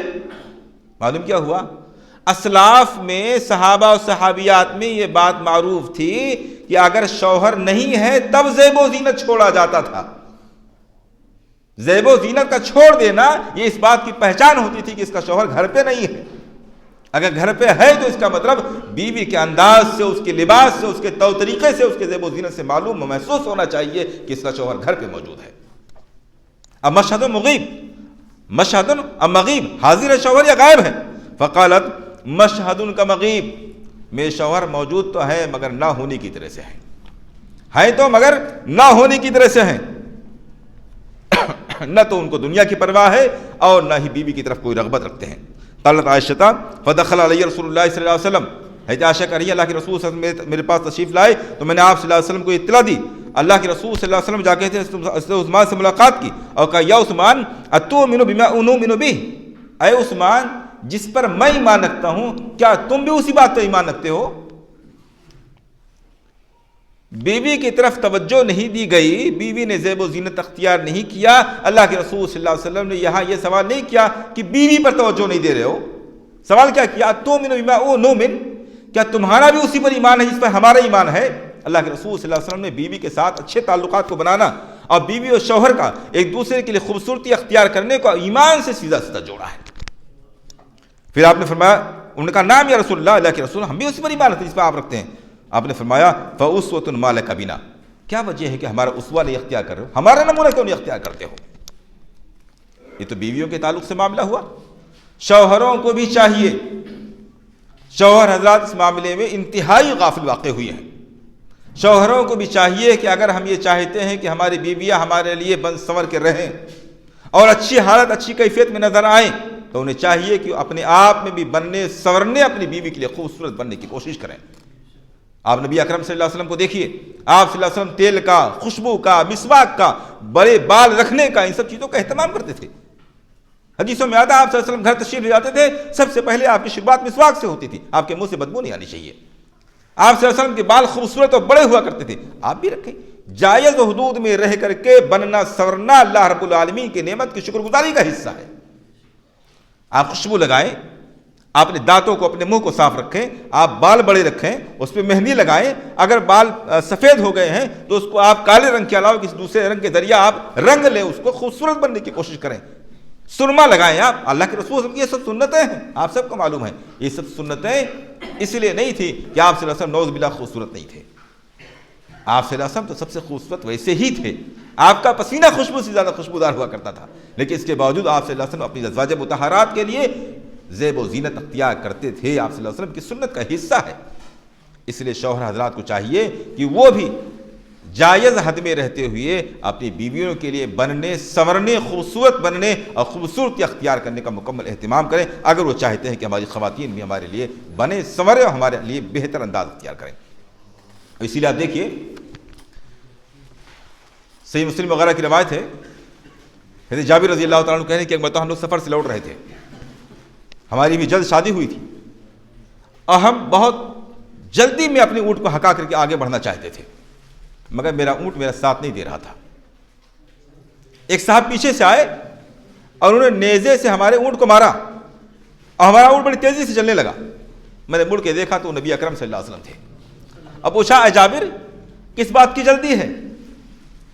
بہت جلدی کر رہے ہو، گھر جانے کی کیا بات ہے؟ کہا اللہ کے رسول صلی اللہ علیہ وسلم ابھی جلد شادی ہوئی ہے، جلدی شادی ہوئی ہے، لمبا سفر تھا، لوٹ کے آئے ہیں، بیوی کے پاس جانے کی جلدی۔ انسانی فطرت عرب کے لوگوں کی ایک خاصیت ہوتی تھی، جو ہے دل میں وہ کہہ دیتے تھے، اس میں کوئی حرج کی بات نہیں۔ اللہ کے رسول جلدی شادی ہوئی ابھی، اس لیے گھر جانے کی جلدی کر رہا ہوں۔ آپ صلی اللہ علیہ وسلم چلتے رہے، فرماتے ہیں جب ہم لوگ مدینے کے قریب بالکل پہنچ گئے، آپ میں امہلو، ٹھہرو آپ لوگ، ذرا ٹھہرو، ابھی گھر نہیں جانا کسی کو، ذرا ٹھہرو تاکہ ہم لوگ رات کو گھر جائیں گے۔ ابھی نہیں جائیں گے، رات کو گھر جائیں گے۔ کیوں؟ اس لیے تاکہ وہ عورتیں جو اپنے شوہروں سے دور ہیں وہ صفائی ستھرائی اور پاکیزگی اختیار کر لیں، اپنے بالوں میں کنگھی کر لیں۔ جن کے بال پراگندہ ہے بالوں میں کنگھی کر لیں، بن سور لیں، اپنے شوہر کے لیے تیار ہو لیں، صفائی ستھرائی کر لیں۔ پھر اس کے بعد جب شام ہو گئی، اللہ کے رسول صلی اللہ علیہ وسلم نے لوگوں سے کہا آپ گھر چلو۔ نبی اکرم صلی اللہ علیہ وسلم نے اتنا اہتمام کیا ہے کہ ایک دوسرے کے سامنے بہتر انداز میں، خوشگوار انداز میں صفائی ستھرائی اور زیب و زینت کے انداز میں پیش آئے۔ محبت کے جذبات کو کریدنے والی چیز اور محبت کے سوتے کو ابالنے والی ایک چیز آپس میں دوسرے کے لیے زیب و زینت اختیار کرنا بھی ہے۔ اسی طرح زوجین میاں بیوی کے دونوں کے مشترک حقوق یہ ہیں کہ دونوں ایک دوسرے کے لیے غیرت مند ہوں، ایک دوسرے کے لیے ایمانی غیرت رکھیں۔ بیوی کو چاہیے کہ اپنے شوہر کے لیے غیرت رکھے کہ نہ شوہر کسی غیر کی طرف نظر اٹھا کے دیکھ سکے اور نہ کوئی عورت ہمارے شوہر کی طرف نظر اٹھا کے دیکھ سکے۔ حدیث میں آتا ہے، غالباً صحیح مسلم کی روایت ہے، ایک خاتون کی اللہ کے رسول صلی اللہ علیہ وسلم کی باری تھی۔ ایک دوسری خاتون نے، وہ حضرت صفیہ تھی یا حضرت ام سلمہ، انہوں نے ایک پیالے میں نبی اکرم صلی اللہ علیہ وسلم کے لیے کھانے کی کوئی چیز بھیجی۔ خادم لے کر کے آیا، جن ام المومنین کے یہاں، جن کے یہاں باری تھی نبی اکرم صلی اللہ علیہ وسلم کی، جب انہوں نے دیکھا کہ دوسرے بیوی کی طرف سے کچھ کھانے کی چیز آئی ہے، ان کے اندر غیرت پیدا ہو گئی کہ میری باری میں کسی غیر بیوی کی طرف سے، غیر باری والی بیوی، حالانکہ بیوی وہ بھی ہے، غیر باری والی بیوی کی طرف سے کھانے کی چیز میری باری میں میرے گھر آئے۔ غیرت پیدا ہو گئی اور انہوں نے پیالے کو تیزی کے ساتھ مارا اور گرا، ٹکڑے ٹکڑے ہو گیا۔ اللہ کے رسول صلی اللہ علیہ وسلم کے گھر کا معاملہ دیکھیے۔ اچھا ہمارے گھر کے معاملات ہوتے تو کیا ہوتا؟ اگر ہمارا کوئی قیمتی برتن ہمارے گھر کا کوئی، ہماری بیوی گرا کے توڑ دے اور غصے میں آ کر کے اس طرح سے کرے تو ہم بالکل آخری حد تک پہنچ جائیں گے، فوراً مار پیٹ گالی گلوچ جو ہمارے معاشرے کے رواج ہیں سب کر ڈالیں گے۔ نبی اکرم صلی اللہ علیہ وسلم کو دیکھیے، آپ صلی اللہ علیہ وسلم خود اس پیالے کے ٹکڑے کو اور کھانے کی چیز کو سمیٹ رہے ہیں اور کہہ رہے ہیں تمہاری ماں کو غیرت آ گئی، تمہاری ماں کو غیرت آ گئی، تمہاری ماں کو، جس کے گھر باری ہے اسے غیرت آ گئی، اسے پیالہ توڑ دیا۔ اور پھر آپ صلی اللہ علیہ وسلم نے خادم کو بلایا اور اس گھر سے اٹھا کر کے پیالہ دیا، کہا یہ جا کر کے ان کو پیالہ دے کر کے آؤ۔ پیالہ ان کا توڑا ہے نا، اس میں نا انصافی نہیں ہوگی، پیالہ ان کا دے کر کے آؤ، توڑا انہوں نے ہے۔ آپ صلی اللہ علیہ وسلم اپنے گھر میں اس طرح کا ماحول مزاج بنا کے رکھتے تھے۔ تو بیویوں کو چاہیے کہ شوہر کے تعلق سے باغیرت ہوں، اور یہ بات خوب یاد رکھیں ہماری خواتین کہ اگر وہ چاہتی ہیں کہ ہمارے شوہروں کی آنکھیں اور ان کے سینے اور ان کے دل غیروں کی محبت سے آباد نہ ہونے پائیں تو انہیں اپنی محبت سے ان سینوں کی آنکھوں کو آباد کرنا ہوگا۔ اس بات کو خوب سمجھ لیں، یہ ہماری آنکھیں، ہمارے دل، ہمارے سینے خالی نہیں رہ سکتے ہیں۔ اگر ہماری خواتین نے اپنی محبت سے اس کو آباد کیا تو ٹھیک ہے، ورنہ غیر کی محبت کے اندر دخل انداز ہو جائے گی۔ لہٰذا ہمیں چاہیے کہ ہم ایک دوسرے کے لیے غیرت مند ہوں۔ شوہر کو بھی چاہیے کہ وہ بیوی کے تعلق سے غیرت مند ہو۔ بیوی بازار کی جنس نہ بننے پائے، بے پردگی کے ساتھ نہ جانے پائے، کہیں غیر مرد ہمارے گھروں میں نہ آنے پائے، یہاں تک کہ دیور یا کوئی دوسرا غیر محرم بھی ہمارے گھروں میں قطعاً نہ آنے پائے۔ اگر کسی کی نظر پڑ جائے، بیوی بے پردگی اختیار کر رہی ہے، کسی سے بات کر رہی ہے، ہمارے اندر غیرت آنی چاہیے، سخت قسم کی غیرت آنی چاہیے۔ مجھے یاد آ رہا واقعہ، غزوہ خندق کا واقعہ۔ ایک نوجوان کی بھی جلدی شادی ہوئی تھی، اللہ کے رسول صلی اللہ علیہ وسلم سے اجازت لے کر کے گئے کہ اللہ کے رسول جلدی شادی ہوئی ہے، میں گھر جانا چاہتا ہوں۔ آپ نے کہا ٹھیک ہے جائیے، چونکہ غزوہ خندق، غزوے کا معاملہ، جہاد کا معاملہ، وہ جنگی ہتھیار سے لیس تھے، ہاتھ میں نیزہ تھا۔ جب گھر پہ پہنچے تو کیا دیکھتے ہیں، ان کی بیوی دروازے پہ کھڑی ہے، گھر میں ہونا چاہیے تھا، دروازے پہ کھڑی ہے۔ غیرت آ گئی اور نیزہ لے کر کے تیزی کے ساتھ اس کی طرف دوڑے۔ یہ ایک مرد کی غیرت ہونی چاہیے۔ دروازے کے باہر بھی نہیں ہے، بازار میں نہیں ہے، دروازے پر ہے۔ مردانگی یہ ہے، مردانگی غیرت یہ ہے کہ نیزہ لے کے دوڑے۔ تمہاری یہ جرأت، تم ہماری عزت ہو، ہماری غیرت ہو تم دروازے پر آ گئے، تمہیں تو گھر کے اندر ہونا چاہیے۔ انہوں نے کہا شوہر نامدار گھر کے اندر بستر پر بہت بڑا سانپ بیٹھا ہوا اس لیے ہم کو یہاں آنا پڑا، وہ لمبا واقعہ ہے، میں ادھر نہیں جانا چاہتا، میں دکھانا چاہتا ہوں کہ غیرت یہ ہے۔ آج ہمارا حال کیا ہے؟ آج ہماری عقلوں پر ہماری غیرت پہ پردے پڑ چکے ہیں۔ ہمیں اسی بات میں خوشی آتی ہے کہ ہماری بیوی، ہمارے گھر کی بہنیں بیٹیاں بن سنور کر کے بازاروں کی، محفلوں کی، شادیوں کی زینت بنیں، اسی لیے ہم ان کے اوپر لاکھوں کا خرچ کر رہے ہیں تاکہ لوگ دیکھیں یہ بیوی بہت خوبصورت ہے، بیٹی خوبصورت ہے، بہن خوبصورت ہے۔ یہ ہماری بے غیرتی کی انتہا نہیں تو اور کیا ہے؟ حضرت علی بن ابی طالب رضی اللہ تعالیٰ عنہ نے اپنی خلافت کے زمانے میں معلوم کیا، سنا کہ کچھ خواتین ایسی ہیں جو بازاروں میں جاتی ہیں اور وہ مردوں کے ساتھ مارکیٹنگ کر رہی ہیں، ان کے ساتھ ان کا چلنا پھرنا ہوتا ہے۔ انہوں نے خطبہ دیا اور کہا اذا رأیتنی، انہوں نے خطبہ دیتے ہوئے کہا کہ ہم نے سنا ہے بلغنی ان نساءکم یضاحمن العلوش، ہم نے سنا ہے کہ تمہاری عورتیں بازاروں میں جا کر کے زنگی اور مردوں کے ساتھ میں مارکیٹنگ کر رہی ہیں، خرید و فروخت کر رہی ہیں۔ الا تغارون انه لا خیر فی من لا یغار، تمہیں غیرت نہیں آتی ہے؟ بازاروں میں جا کے خرید فروخت کر رہی ہیں مردوں کے ساتھ، بے پردگی کا کوئی تذکرہ نہیں ہے اس کے اندر، صرف مردوں کے ساتھ بازاروں میں جا کر کے خرید و فروخت کر رہی ہیں۔ علی بن ابی طالب کہنے تمہیں غیرت نہیں آتی ہے؟ یاد رکھو اس کے اندر کوئی خیر نہیں جس کے اندر غیرت نام کی چیز نہ ہو۔ جب غیرت نام کی چیز، عزت ہی نہ رہ گئی، غیرت نام کی چیز رہ گئی، پھر خیر کہاں سے آئے گا؟ اس کے اندر کوئی خیر نہیں ہے۔ تو میں یہ کہہ رہا تھا کہ ایک دوسرے کے لیے انسان کو غیرت مند ہونا چاہیے، میاں بیوی دونوں کو ایمانی غیرت ہونی چاہیے۔ اسی طرح دونوں کے حقوق میں سے یہ بھی ہے کہ دونوں ایک دوسرے کی خطاؤں کو برداشت کریں، چشم پوشی کریں، نظر انداز کریں۔ غلطی اگر غلطی ہے، معلوم ہو جائے کہ یہ غلطی ہے، تو پھر اسے کوریدنا، اس پر جھگڑنا، اس پر ڈانٹ ڈپٹ لگانا، یہ قطعاً مناسب نہیں ہے۔ ایک دوسرے کو برداشت کرنے کی کوشش کریں۔ جیسے ہم سے غلطی ہوتی ہے ایسے ہماری بیوی بھی انسان ہے، اس سے بھی غلطی ہوتی ہے۔ جیسے کبھی کبھی ہم کسی ٹینشن میں ہوتے ہیں، کسی فکر و غم میں ہوتے ہیں اور انجانے میں، غفلت میں ہمارے منہ سے کوئی سخت جملہ نکل جاتا ہے، ہماری بیوی بھی انسان ہے، ہو سکتا ہے کسی غم میں ہو، کسی ٹینشن میں ہو، کسی بیماری میں ہو، کسی تکلیف میں ہو، اور کسی وجہ سے اس کے منہ سے کوئی جملہ نکل گیا ہو۔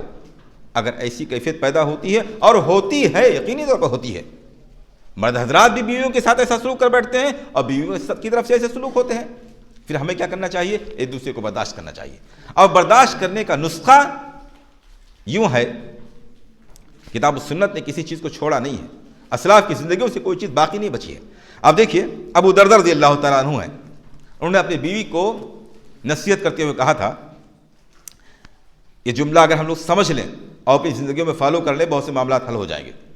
اذا رأیتنی غضبت فرزنی، اے میری بیوی تو جب بھی مجھے دیکھے کہ میں غصے میں ہوں تو مجھے راضی کر لینا، غصے کا ریئیکشن مت دینا، میں غصے میں ہوں تو تم مجھے راضی کر لینا، اور جب میں تمہیں غصے میں دیکھوں گا تو تمہیں راضی کر لوں گا۔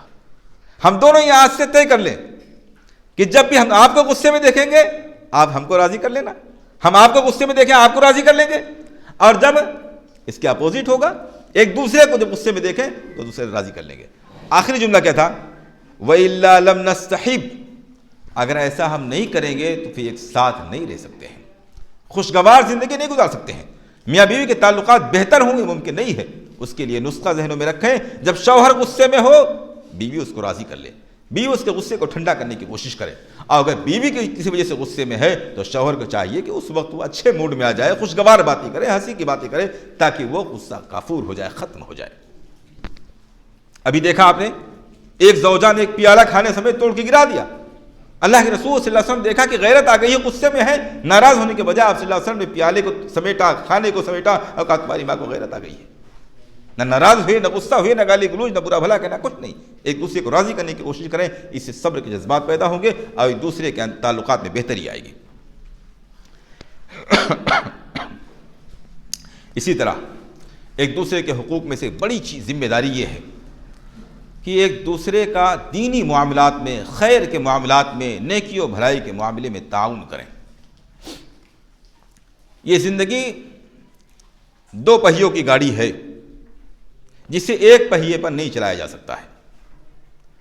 نہ بیوی کی زندگی شوہر کے بغیر اور نہ شوہر کی زندگی بیوی کے بغیر. جب دونوں پہیے ملیں گے تو یہ گاڑی سکون کے ساتھ چلے گی. اس لیے ضروری ہے کہ ہم دونوں ایک دوسرے کا خیر کے معاملے میں تعاون کریں. اور میں اس سے پہلے بھی غالباً آپ کے سامنے ذکر کر چکا ہوں کہ اگر ہماری خواتین اس معاملے میں ذرا سا ایکٹیو ہو جائیں اور اپنے گھر کے ماحول کو درست کرنے کی کوشش کریں، پورے معاشرے کا ماحول درست ہو جائے گا. کیا مجال شوہر کی کہ بیوی اسے جگانا چاہے، اسے نماز کے لیے بھیجنا چاہے، اسی اطاعت کو ابھارنا چاہے اور شوہر انکار کر دے. کیا مجال اس شوہر کی؟ ہو ہی نہیں سکتا ہے. ہم سب اس بات کو جانتے ہو، محسوس کرتے ہیں. اور اسی لیے اللہ کے رسول صلی اللہ علیہ وسلم نے ارشاد فرمایا، صحیح الجامع کی روایت ہے، آپ نے فرمایا رحم اللہ رجلا قام من اللیل فصلی وایقظ امرأته فصلت. اللہ رب العالمین رحم فرمائے اس آدمی پر جو رات کو بیدار ہوا، اس نے نماز پڑھی، اپنی بیوی کو جگایا، اسے بھی نماز پڑھی. فإن ابت نضح فی وجهها الماء. اگر بیوی نے جاگنے سے انکار کیا، سستی دکھائی، تو اس کے چہرے پر پانی چھڑک دیا. اللہ رب العالمین ایسے شوہر پر رحم فرمائے.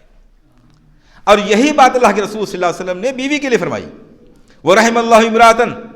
اللہ رب العالمین ایسی بیوی پر رحم فرمائے، قامت من اللیل فصلت، رات کو بیدار ہوئی، اس نے نماز پڑھی، اپنے شوہر کو جگایا، اسے بھی نماز پڑھی. اگر اتفاق سے شوہر جاگ نہیں رہا ہے، اس کے چہرے پر پانی چھڑک کے اس کو جگایا.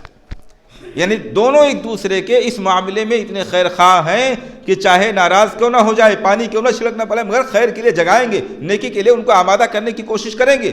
اگر یہ جذبات ہمارے اندر پیدا ہو جائے، گھر کے معاملات کی اصلاح ہو سکتی ہے. تو ہم دونوں ایک دوسرے کے لیے خیر کا سامان بنیں، ایک دوسرے کو خیر کے معاملے میں آمادہ کرنے والے، خیر کے لیے راضی کرنے والے بنیں. اس کی ایک مثال دیکھیے، اسلاف کے اندر کیسی کیفیتیں ہوتی تھیں. ابو دہداہ ایک صحابی رسول ہیں. وہ کہتے ہیں اللہ کے رسول صلی اللہ علیہ وسلم، کیا اللہ رب العالمین ہم سے قرض مانگتا ہے؟ اللہ نے قرآن فرمایا اقرض اللہ قرضا حسنا، اللہ تعالیٰ کو قرض حسن دو. یا سنے انہوں نے کہا اللہ کے رسول صلی اللہ علیہ وسلم، کیا اللہ تعالیٰ ہم سے قرض مانگ رہا ہے؟ آپ نے فرمایا ہاں نعم یا ابا دہداہ، اے ابو دہداہ واقعی اللہ تعالیٰ ہم سے قرض مانگ رہا ہے. کہا اچھا اللہ کے رسول صلی اللہ علیہ وسلم اپنا ہاتھ آگے بڑھائیے. آپ نے اپنا ہاتھ بڑھایا اور آپ صلی اللہ علیہ وسلم کے ہاتھ انہوں نے اپنا ہاتھ رکھ کے کہا اللہ کے رسول صلی اللہ علیہ وسلم، میں اپنا پورا باغ اللہ تعالیٰ کو قرض دے رہا ہوں، جس میں 600 سے زیادہ کھجور کے درخت تھے. 600 سے زیادہ کھجور کے درخت تھے، اور اسی باغ کے اندر ابو دہداہ رضی اللہ تعالیٰ عنہ کا گھر بھی تھا. اتنی سی بات پہ کہ اللہ تعالیٰ قرض مانگ رہا ہے، میں پورا کا پورا باغ اللہ تعالیٰ کو قرض دیتا ہوں. یہ شوہر کا کردار ہے، اللہ کے راستے میں خرچ کرنے کی مثال. ابو دہداہ رضی اللہ تعالیٰ عنہ بھاگے بھی اپنے باغ کی طرف گئے. باغ میں داخل نہیں ہو رہے ہیں کیونکہ اللہ کو دے چکے ہیں. باہر سے آواز دی، اے ام دہداہ باہر آؤ، یہ پورا باغ گھر سمیت میں نے اللہ رب العالمین کو قرض پہ دے دیا ہے. اگر آج کا ماحول ہوتا تو بیوی کیا ریئیکشن دکھاتی؟ ہم سمجھ سکتے ہیں اس کو. لے دے کے یہی ایک گھر تھا، یہی ایک باغ تھا، یہی آمدنی کا ذریعہ تھا، وہ بھی آپ ہی اکیلے دینے والے ہیں مدینہ کے اندر. جو بھی کہہ پاتی اپنے لب و لہجے میں، اور جو ہم سب جانتے ہیں. لیکن ام دہداہ نے کیا کہا؟ فوراً اپنے بچوں کو، اپنے سامان کو سمیٹا، بغیر چوں چرا کے باغ سے باہر نکل آئی اور اپنے شوہر کو تسلی دلائی، ان کا حوصلہ بڑھایا اور کہا تم نے بہت اچھا قرض دیا ہے، بہت اچھا کیا جو سارا باغ اللہ تعالیٰ کو قرض پہ دے دیا. یہ ہے میاں بیوی کا ایک دوسرے کا تعاون کرنا. خیر کے معاملے میں، بھلائی کے معاملے میں، نیکی کے معاملے میں ایک دوسرے کا تعاون کریں، ایک دوسرے کا حوصلہ بڑھائیں، ایک دوسرے کو آمادہ کرنے کی کوشش کریں. اللہ رب العالمین نے عام بات بیان فرمائی، وتعاونوا علی البر والتقوی، نیکی اور بھلائی کے معاملے میں ایک دوسرے کا تعاون کرو، ایک دوسرے کی مدد کرو. اس لیے ہمیں چاہیے کہ ہم ایک دوسرے کا تعاون کرنے کی کوشش کریں. اسی طرح ایک دوسرے پر اعتماد کرنا. برائیوں کی جو شروعات ہوتی ہے، چاہے سماج کی برائی ہو، چاہے خاندان اور گھر کی برائی ہو، یا میاں بیوی کے درمیان تعلقات کی خرابی ہو، اس کی جو شروعات ہوتی ہے وہ بدگمانی سے ہوتی ہے، بے اعتمادی سے ہوتی ہے. اور جب ہم بے اعتمادی اور بدگمانی کرنا شروع کر دیں گے تو ہماری آنکھوں سے وہی دکھنے لگے گا جو ہم نے ذہن میں لیے ہوئے ہیں. اگر ہم اپنی بیوی کے بارے میں کچھ غلط گمان پیدا کر لیں گے تو کچھ ایسی ہی چیزیں ہم کو دکھائی پڑنے بھی لگیں گی، ہم کو ایسا لگنے لگے گا جو ہم سوچ رہے ہیں وہی ہو رہا ہے گھر کے اندر. اگر بیویاں شوہر کے بارے میں بدگمانی پیدا کر لیں گی، کچھ ایسے ہی حالات پیدا ہو جائیں گے کہ بیویوں کو لگے گا ہاں شوہر کے اندر واقعی جو ہم محسوس کر رہے ہیں وہی ہے. اس لیے ہمیں اگر گھر کے ماحول کو اور آپسی تعلقات کو بہتر رکھنا ہے تو ضروری ہے کہ دونوں ایک دوسرے پر بھروسہ کریں، اعتماد کریں اور ایک دوسرے کے ساتھ اچھا گمان رکھیں اور ایک دوسرے کی ٹوہ میں نہ پڑیں۔ اس سے ہمارے سماج کی خرابیاں برائیاں ہیں، میاں بیوی کے تعلقات کی خرابیاں یہیں سے شروع ہوتی ہیں، ٹوہ میں پڑنا۔ اللہ رب العالمین سورہ حجرات میں فرمایا یا ایھا الذین آمنوا اجتنبوا کثیرا من الظن، اہل ایمان، مرد بھی داخل، بیوی بھی داخل ہے، شوہر بیوی سب داخل اس میں، اہل ایمان اجتنبوا کثیرا من الظن، بہت زیادہ گمان کرنے سے بچو، فإن بعض الظن اسم، اس لیے کہ بعض گمان گناہ ہوتا ہے، ولا تجسسوا، اور جاسوسی نہ کرو، ایک دوسرے کے ٹوہ میں مت لگو۔ یہ بات عام ہے، میاں بیوی تو زیادہ مستحق ہے اس بات کی کہ وہ ایک دوسرے کے ٹوہ میں نہ لگیں۔ ولا یغتب بعضکم بعضا، اور ایک دوسرے کی غیبت نہ کریں، بیوی جا کر کے گھر کی برائی میکے میں یا دوسرے لوگوں کے سامنے نہ کرے، اور شوہر گھر کی اور بیوی کی برائی جا کر کے دوستوں کے درمیان نہ بیان کرے، یہ بھی غیبت کا حصہ ہے۔ ہم سمجھتے ہیں کہ ہمارے گھر کے معاملات غیبت سے متعلق ہی نہیں ہیں، یہ بدترین قسم کی غیبت ہے کہ ایک بیوی اپنے شوہر کی برائیاں جا کر کے باہر بیان کر رہی ہے، ایک شوہر اپنے بیوی کی برائی بیان کر رہا ہے۔ ولا یغتب بعضکم بعضا، ایک دوسرے کی غیبت نہ کرو۔ او یحب احدکم ان یاکل لحم اخیہ میتا فکریتموہ، کیا تم میں سے کوئی اس بات کو پسند کرے گا کہ وہ اپنے مرے ہوئے بھائی کا گوشت کھائے؟ یہ غیبت کرنا اپنے مرے ہوئے بھائی کا گوشت کھانا ہے۔ لہٰذا ہمیں چاہیے کہ اگر آپسی تعلقات کو بہتر رکھنا ہے تو ہم ایک دوسرے پر بھروسہ کریں، ایک دوسرے کی ٹوہ میں نہ پڑیں، ایک دوسرے پر بلا وجہ بدگمانی کرنے سے اپنے آپ کو بچائیں۔ یہ بہت بنیادی چیزیں تھیں جو ہم نے آپ کے سامنے رکھی ہیں، یہ دونوں سے متعلق ہیں، میاں بیوی دونوں سے متعلق ہے۔ ہم دونوں ان باتوں پر عمل کرنے کی کوشش کریں۔ اللہ رب العالمین سے دعا ہے کہ ہمیں اس کی توفیق عنایت فرمائے۔ میاں بیوی کے جو اپنے حقوق ہیں وہ ایک الگ مفصل موضوع ہے۔ ہمیں ایسا محسوس ہو رہا شاید وقت نہیں ہے، کیا خیال ہے؟ میں کچھ باتیں، چونکہ بہت بڑا موضوع ہے اس لیے تھوڑی سی باتیں آپ کے سامنے رکھنا چاہوں گا۔ شوہر کے حقوق اور میاں بیوی کے حقوق الگ الگ کیا ہیں؟ جو بیوی کے حقوق ہیں ان میں سے پہلا حق ہے مہر دینا۔ شادی کے موقع پر رقم کی شکل میں، زیور کی شکل میں جو بھی مہر ہوتی ہے، مہر آپ جانتے ہیں، مہر دینا بیوی کا حق ہے۔ اللہ رب العالمین فرمایا وَآتُوا النِّسَاءَ صَدُقَاتِهِنَّ نِحْلًا، اپنی بیویوں کو ان کے مہر خوشی بخوشی دے دو، نہ اسے روک کے رکھو، نہ اسے دینے میں بخیلی کرو، نہ اسے بلا وجہ معاف کرواؤ۔ معاف کروانا مردانگی نہیں ہے، مرد کی شان کے خلاف ہے، اسے بخوشی عطا کر دو۔ نہ دینے والے کے لیے کیا ہے؟ صحیح ترغیب کی روایت ہے، اللہ کے رسول صلی اللہ علیہ وسلم نے ارشاد فرمایا ایما رجل نکح تزوج امرأة علی ما قل من المہر او کثر، جس آدمی نے کسی عورت سے شادی کی، مہر کم ہو یا زیادہ، لیس فی نفسہ ان یؤدی حقها فدعاها، اس کے دل میں مہر دینے کا ارادہ نہیں ہے، اس لیے اس نے چھوڑے رکھا ہے، مہر نہیں دی ہے۔ فمات ولم یؤدی الیہا حقها، اسی حال میں مر گیا، وہ مہر نہیں دے سکا، نہیں دیا، اس نے نیت ہی نہیں تھی اس کی دینے کی، لقی اللہ یوم القیامت وہو زان، تو کل قیامت کی جب وہ اللہ تعالیٰ سے ملے گا تو وہ زانی کی حیثیت سے ملے گا۔ جس شوہر نے اپنی بیوی کا مہر نہیں دیا ہے اور دینے کا ارادہ نہیں رکھتا تھا، اسی حالت میں دنیا سے چلا گیا، کل قیامت کے دن وہ اللہ رب العالمین سے اس حال میں ملے گا کہ اللہ کی نظر میں وہ زانی ہوگا۔ یہ بیوی کا حق ہے۔ دوسرا حق یہ ہے کہ اس کا نان و نفقہ یا نفقہ و سکنا۔ نفقہ و سکنا کا مطلب یہ ہے کہ اس کی تمام قسم کی ضروریات، کھانے سے متعلق، لباس سے متعلق، زیب و زینت سے متعلق، یا اس کی صحت سے متعلق، یا اس کی رہائش سے متعلق، جو بھی اس کی ضروریات کی چیزیں ہیں انہیں مہیا کرنا ایک شوہر کی ذمہ داری ہے۔ بیوی غریب ہو یا شوہر سے زیادہ مالدار، بیوی غریب ہو یا شوہر سے زیادہ مالدار، اس کی ذمہ داری قطعاً نہیں ہے کہ وہ اپنے کھانے کا، اپنے لباس کا، اپنے رہائش کا انتظام کرے۔ یہ مرد کی، مردانگی کی ذمہ داری ہے کہ وہ بیویوں کے لیے ان چیزوں کا انتظام کرے۔ اللہ رب العالمین نے فرمایا وَلَهُنَّ عَلَيْكُمْ رِزْقُهُنَّ وَكِسْوَتُهُنَّ بِالْمَعْرُوفِ، صحیح مسلم کی روایت، آپ نے حجۃ الوداع میں فرمایا کہ تمہارے اوپر وَلَهُنَّ، بیویوں کے لیے تمہاری ذمہ داری بنتی ہے کہ تم انہیں رزق دو، انہیں تم لباس دو، بھلے انداز میں، اچھے انداز میں، اپنے معاشرے کے اعتبار سے۔ قرآن میں اللہ تعالیٰ نے فرمایا اسکنوہن من حیث سکنتم من وجدکم، تمہاری جتنی استطاعت ہو اس کے اعتبار سے تم اپنی بیویوں کے لیے، حالانکہ مطلقہ بیوی کی بات ہو رہی ہے، اور جب مطلقہ بیوی کے لیے کہا جا رہا ہے کہ اس کے لیے رہائش کا انتظام کرو، جو غیر مطلقہ ہے تو زیادہ حقدار ہے۔ تو اس کے لیے رہائش کا، اس کے لیے علاج معالجے کا، اس کے لباس کا، اس کی زیب و زینت کا اور تمام ضروریات کی چیزوں کا انتظام کرنا ایک شوہر کی ذمہ داری بنتی ہے۔ اسی طرح تیسری چیز ہے حسن معاشرت۔ حسن معاشرت کا مطلب یہ ہے کہ بیوی کے ساتھ اچھے اور بھلے انداز میں زندگی گزاری جائے۔ قرآن کی خصوصیت یہ بھی ہے کہ وہ بہت مختصر سے جملے میں بہت بڑی بات کہہ جاتا ہے۔ اللہ رب العالمین نے قرآن کریم میں فرمایا وَعَاشِرُهُنَّ بِالْمَعْرُوفِ، اور اپنی بیویوں کے ساتھ معروف اور بھلے انداز میں زندگی گزارو۔ فَإِنْ كَرِهْتُمُوهُنَّ شَيْئًا، اگر تم ان کو کسی بھی معاملے میں ناگوار سمجھ رہے ہو تو یہ سمجھ لو فَعَسَىٰ أَن تَكْرَهُوا شَيْئًا، ممکن ہے کہ کسی چیز کو تم نہ پسند کرو اور اللہ رب العالمین اسی میں تمہارے لیے بہت زیادہ خیر رکھ دے۔ اللہ تعالیٰ نے اس آیت کے شروع میں فرمایا عاشروہن بالمعروف، اپنی بیویوں کے ساتھ اچھے انداز میں زندگی گزارو۔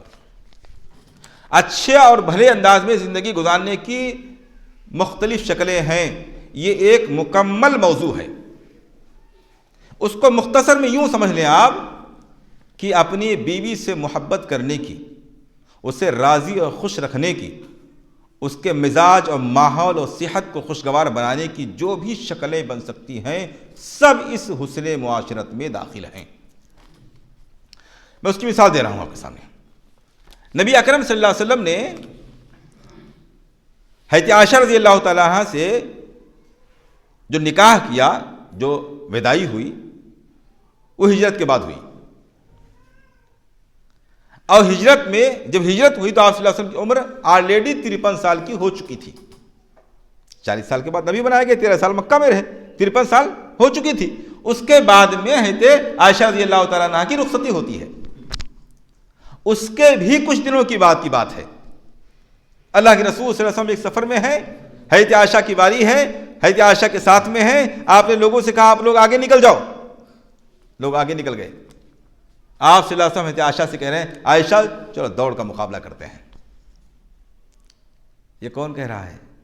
نبی آخر الزماں کہہ رہے ہیں ساری کائنات میں آپ سے زیادہ بزرگ ترین شخصیت نہ گزری ہے نہ گزرے گی۔ اللہ کے بعد آپ صلی اللہ علیہ وسلم کا سب سے اعلیٰ مقام، اور آپ صلی اللہ علیہ وسلم اپنی بیوی سے کیا کہہ رہے ہیں جو ابھی نوخیز ہے، نو عمر ہے؟ آپ کی عمر 53 سے زیادہ بڑھ چکی، آگے ہو چکی ہے، اور حضرت عائشہ کی عمر ابھی 10 سال بھی نہیں ہوئی ہے کہ عائشہ چلو دوڑ کا مقابلہ کیا جائے۔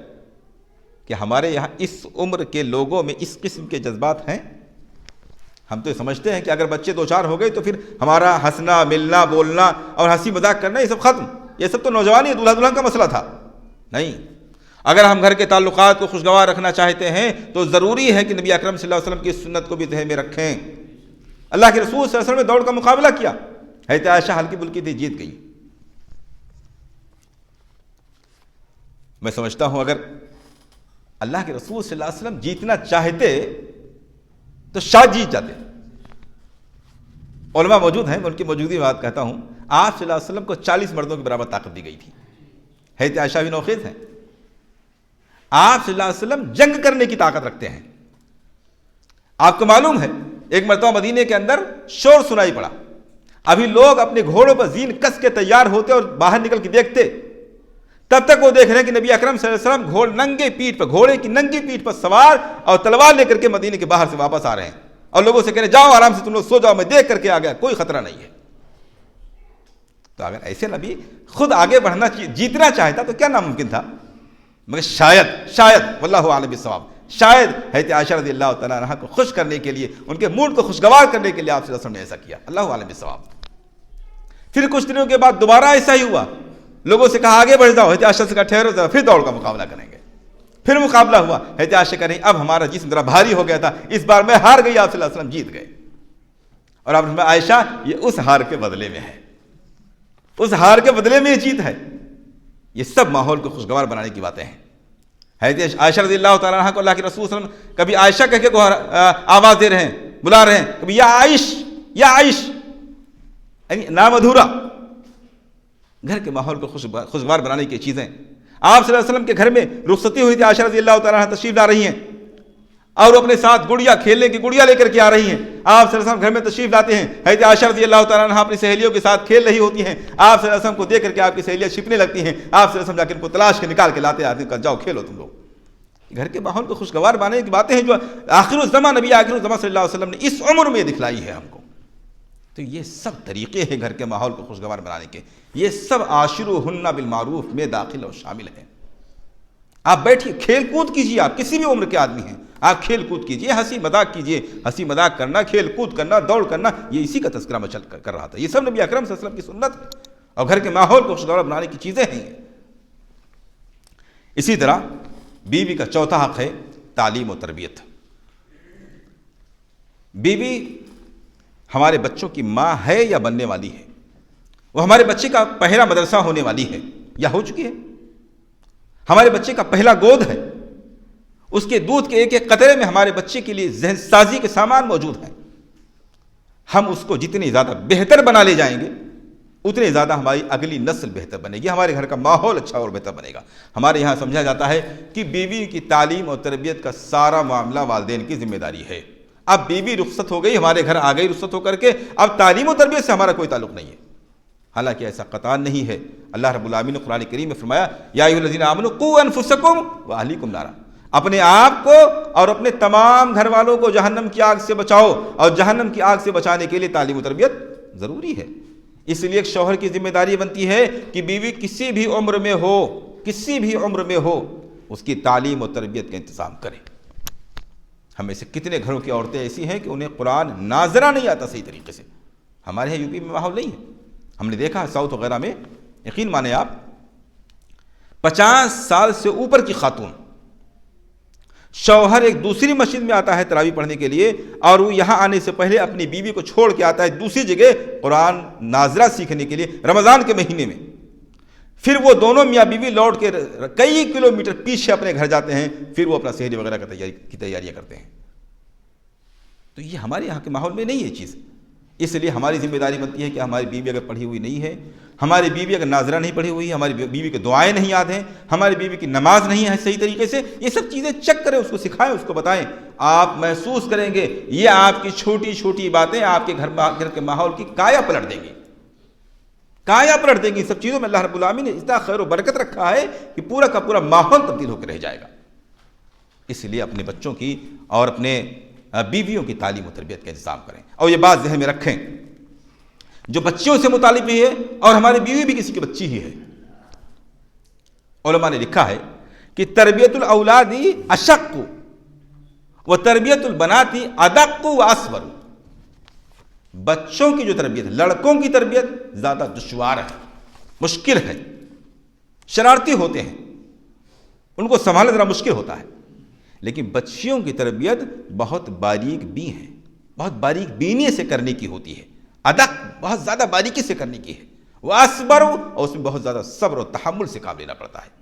اس لیے بچیوں کی تربیت کا معاملہ ہو یا بیوی کی تربیت کا معاملہ ہو، نہایت باریکی کے ساتھ اس کی حرکت پر، اس کے نقل پر، اور اس کی کیفیت پر، اس کے نماز روزے پر، اس کے معاملات پر ہم غور کریں، دیکھیں. جہاں بھی کوئی خامی پائی جا رہی ہے اس کی ہم اصلاح کرنے کی کوشش کریں. یہ تعلیم و تربیت بھی ایک شوہر کی ذمہ داری ہے، یہ بیوی کے حقوق میں سے ہے. شوہر کے حقوق کی اگر بات کی جائے تو اس میں سے پہلا حق، شوہر کا حق جو بیویوں پر لازم ہے، وہ پہلا حق ہے اطاعت کرنا، فرما برداری کرنا. اللہ رب العالمین نے قرآن کریم سورہ نساء میں فرمایا فالصالحات قانتات حافظات للغیب بما حفظ اللہ. نیک بیویاں وہ ہیں جو اپنے شوہروں کی فرما برداری کرنے والی ہیں اور اللہ تعالیٰ نے جس چیز کی حفاظت کی ہے، راز کی، گھر کی چیزوں کی، پردے کی، عیب کی، جن چیزوں کی حفاظت کی ہے ان کو حفاظت میں رکھنے والی ہے. اللہ تعالیٰ نے فرمایا فالصالحات قانتات، نیک بیویاں وہ ہیں جو اپنے شوہروں کی فرما برداری کرنے والی ہیں. اس لیے بیوی پر یہ ذمہ داری اور پہلی ذمہ داری عائد ہوتی ہے کہ وہ اپنے شوہر کی فرما برداری کرے. مسند احمد کی روایت ہے، اللہ کے رسول صلی اللہ علیہ وسلم نے ارشاد فرمایا اذا صلت المرأة خمسها وصامت شهرها وحفظت فرجها وطاعت زوجها. کوئی عورت 4 کام کر لے، 5 وقت کی نماز پڑھ لے، رمضان کے مہینے کا روزہ رکھ لے، اپنی شرمگاہ کی حفاظت کر لے، اپنے شوہر کی اطاعت کر لے. قیل لها ادخلی الجنہ من ای ابواب الجنت شئت، تو اسے قیامت میں کہا جائے گا کہ جنت کے 8 دروازوں میں سے جس دروازے سے تم چاہو داخل ہو جاؤ. بہت شارٹ اور آسان نسخہ، صرف 4 کام اور اتنی بڑی فضیلت، ایک دروازے سے ہی اگر داخل ہونے کا موقع مل جائے تو غنیمت، بہت بڑی خوش نصیبی۔ اس خاتون سے کہا جائے کہ یہ 8 دروازے تمہاری استقبال میں کھلے ہوئے، جس سے تم داخل ہونا چاہتے ہو چلے جاؤ، 8 دروازے تمہارا استقبال کر رہے ہیں۔ اللہ کے رسول صلی اللہ علیہ وسلم نے ارشاد فرمایا اثنان لا تجاوز صلاتهما رؤوسهما، 2 قسم کے لوگ ایسے ہیں کہ ان کی نمازیں ان کے سروں سے اوپر بھی نہیں نکل کے جاتی ہیں، ان کی کوئی عبادت قبول ہی نہیں ہوتی ہے۔ خواتین توجہ دیں، 2 قسم کے لوگ ایسے ہیں کہ جن کی کوئی عبادت قبول نہیں ہوتی ہے، ان کے سر کے اوپر نہیں جاتی ہے۔ عبد عابق حتی یرجع، بھاگا ہوا غلام، اس کی کوئی عبادت قبول نہیں ہوگی یہاں تک کہ اپنے مالک کے پاس پھر لوٹ آئے۔ وامرأۃ عصت زوجہا حتی ترجع، اور وہ عورت جس نے اپنے شوہر کی نافرمانی کی، اس کی کوئی بھی عبادت قبول نہیں یہاں تک کہ وہ پھر لوٹ کر کے اپنے شوہر کی اطاعت اور فرمانبرداری کرنے لگے۔ اس لیے ایک خاتون کی، ایک بیوی کی ذمہ داری بنتی ہے کہ وہ اپنے شوہر کی اطاعت کرے۔ ہاں، اطاعت کے معاملے میں اس بات کو ذہن میں رکھنا چاہیے کہ لا طاعۃ لمخلوق فی معصیۃ الخالق، جب خالق کی، اللہ کی نافرمانی کی بات آئے تو اس وقت کسی کی فرمانبرداری نہیں ہے۔ شوہر اگر بے پردگی کا حکم دے رہا ہے، شوہر بے حیائی کا حکم دے رہا ہے، شوہر دیور کے ساتھ اٹھنے بیٹھنے کا حکم دے رہا ہے، شوہر میاں بیوی کے ساتھ میاں بیوی کے علاوہ دوسروں کے ساتھ بھی بے پردہ رہنے کا حکم دے رہا ہے، بے پردگی والے ماحول میں جانے کا حکم دے رہا ہے، اللہ کی نافرمانی کا کوئی بھی حکم دے رہا ہے، بیوی کے لیے جائز ہی نہیں ہے کہ وہ اس معاملے میں شوہر کی اطاعت کرے، کھلی مخالفت کرنی چاہیے اس کو، یہ اس کے لیے جائز نہیں ہے۔ ہاں، مخالفت میں حکمت کا انداز سامنے رکھنا چاہیے۔ اللہ کے رسول صلی اللہ علیہ وسلم نے ایک شوہر کا حق بیان کرتے ہوئے فرمایا کہ لو كنت آمرا احدا يسجد لاحد لامرت النساء يسجدن لازواجهن، اگر میں کسی کے لیے سجدہ کرنے کا حکم دیتا تو میں بیویوں کو یہ حکم دیتا کہ وہ شوہروں کو سجدہ کریں۔ آپ جانتی ہیں سب سے بڑی عبادت نماز، اور نماز کا سب سے اہم اور بڑا رکن نماز سجدہ، اور اللہ کے رسول صلی اللہ علیہ وسلم نے فرمایا اگر اللہ کے علاوہ کسی اور کے لیے سجدہ جائز ہوتا تو میں بیویوں کو یہ حکم دیتا کہ وہ اپنے شوہروں کو سجدہ کیا کریں، سجدہ کیا کریں۔ معلوم یہ ہوا کہ جتنا حق ایک شوہر کا ہے اتنا حق کسی بھی دوسرے کا نہیں ہے۔ کسی بھی دوسرے کا مطلب یہ ہے کہ نہ بہن کا ہے، نہ بہنوئی کا ہے، نہ کسی سہیلی کا ہے، نہ والدین کا ہے۔ آپ نے نہیں فرمایا کہ والدین کو سجدہ کرنے کا حکم دیتا، والدین کا مقام اپنی جگہ، بہنوں بھائیوں کا مقام اپنی جگہ، رشتہ داروں کا مقام اپنی جگہ۔ ایک بیوی کے لیے جو مقام، جو اہمیت، جو حیثیت اس کے شوہر کی ہے، وہ حیثیت کسی دوسرے کی نہیں۔ آپ نے فرمایا سجدہ کرنے کا کسی کو حکم دیتا تو شوہر کو سجدہ کرنے کا حکم دیتا۔ تو اس لیے خواتین کو سمجھنا چاہیے کہ ان کے لیے شوہر سے بڑھ کر اطاعت اور فرما برداری کا مستحق کوئی بھی دوسرا نہیں ہے۔ اسی لیے اگر کسی معاملے میں شوہر کی نافرمانی ہو رہی ہو تو پھر کسی دوسرے کی فرما برداری جائز نہیں ہے، نہ ماں باپ کی فرما برداری جائز ہے، نہ بہن بہنوں کی، نہ کسی رشتہ دار کی، اگر شوہر کی نافرمانی ہو رہی ہے۔ اس لیے کہ شوہر کی اطاعت ایک بیوی پر اللہ اس کے رسول کے اطاعت کے بعد سب سے بڑی ذمہ داری ہے۔ دوسری ذمہ داری یہ ہے کہ خاتون اپنے شوہر کی ممکن حد تک خدمت کرے، ممکن حد تک خدمت، جو کچھ اس کے لیے ممکن ہے، جو بھی شکل بن سکتی ہے، معاشرے کے اعتبار سے، عرف کے اعتبار سے، خاندان کے اعتبار سے، حالات کے لحاظ سے، غربت اور مالداری کے اعتبار سے، جتنی بھی خدمت ایک بیوی کے لیے ممکن ہے اس کی ذمہ داری بنتی ہے کہ اپنے شوہر کی خدمت کرے۔ حدیث سماعت کیجیے، مسند احمد کی روایت ہے۔ حسین ابن محصن رضی اللہ تعالیٰ عنہ کہتے ہیں کہ ان کی ایک پھوپھی نبی اکرم صلی اللہ علیہ وسلم کے پاس کسی کام سے آئیں، اپنے کام سے جب فارغ ہو گئیں تو اللہ کے رسول صلی اللہ علیہ وسلم نے ان سے پوچھا ازات زوج انتی، آپ شوہر والی ہیں، شادی شدہ ہیں آپ؟ انہوں نے کہا ہاں۔ قال کیف انتی لہو، اے خاتون آپ کے شوہر کے ساتھ کیسا معاملہ ہے، آپ کے شوہر کے ساتھ کیسا معاملہ ہے، کیف انتی لہو، آپ اس کے لیے کیسی ہیں، آپ کا رویہ، آپ کا سلوک، آپ کا برتاؤ، آپ کی خدمت گزاری، آپ کا اخلاق و کردار اپنے شوہر کے ساتھ کیسا ہے؟ قالت ما الوہ الا ما عجزت عنہ، وہ کہنے لگے رسول اکرم صلی اللہ علیہ وسلم میں اپنے شوہر کی خدمت میں کوئی کسر نہیں اٹھا رکھتی ہوں سوائے اس کے کہ جس سے میں عاجز ہو جاؤں، جو میں کر ہی نہ سکوں اس کی بات تو دوسری ہے، ورنہ میں ہر سکت جو کچھ بھی ممکن ہم سے ہوتا ہے ہم اپنے شوہر کی خدمت کرتی ہیں۔ یہ اس دور کی خواتین تھیں جو یہ کہہ رہے ہیں کہ ما آلوہ، میں کوئی بھی کسر اٹھا کے نہیں رکھتی ہوں، جس قدر ممکن ہوتا میرے شوہر کی خدمت کر رہی ہوں۔ اس پر بھی اللہ کے رسول صلی اللہ علیہ وسلم کیا فرما رہے ہیں، وہ قابل غور ہے ہماری خواتین کے لیے۔ آپ نے فرمایا فانظری، اے خاتون ذرا غور کر لینا، اس بات پر پھر سے ذرا توجہ دینا، فَأَيْنَ أَنْتِ مِنْهُ، کہ تمہارا اس کے ساتھ رویہ کیا ہے، تم کہاں ہو اس کے تعلق سے، کس مقام پر ہو۔ فَإِنَّمَا هُوَ جَنَّتُكِ وَنَارُكِ، اے خاتون تمہارا شوہر ہی تمہاری جنت ہے اور تمہاری جہنم ہے۔ تمہاری جنت تمہاری جہنم تمہارا شوہر ہے، تم نے اس کی خدمت کی، اس کو راضی کر لیا، سمجھو جنت حاصل کر لی، اسے ناراض کیا، سمجھ لو جہنم کی مستحق بن گئی۔ یہ ایک جملہ ہمیں رونگٹے کھڑے کر دینے والا ہماری خواتین کے لیے غور کرے تو ہمارے شوہر ہی ہماری جنت و جہنم ہیں، ہماری آخرت کا سار و مدار ہمارے دار و مدار ہمارے شوہر کی خوشنودی، اس کی رضامندی میں پوشیدہ رکھی گئی ہے۔ اسی لیے آپ دیکھیے صحابیات اور سلاف کے زمانے میں خواتین کتنے ہی بزرگ اور کتنے ہی اعلیٰ خاندان و گھرانے سے تعلق کے رکھتی ہوں، اپنے شوہر کی خدمت میں کوئی کسر نہیں اٹھا رکھتی تھی۔ آپ غور کیجیے فاطمہ رضی اللہ تعالیٰ عنہ سے زیادہ اعلیٰ نسل اور اعلیٰ خاندان کی خاتون کون ہو سکتی ہے؟ خواتین جنت کی سردار ہیں، نبی اکرم صلی اللہ علیہ وسلم کی لخت جگر سب سے چہیتی بیٹی ہیں۔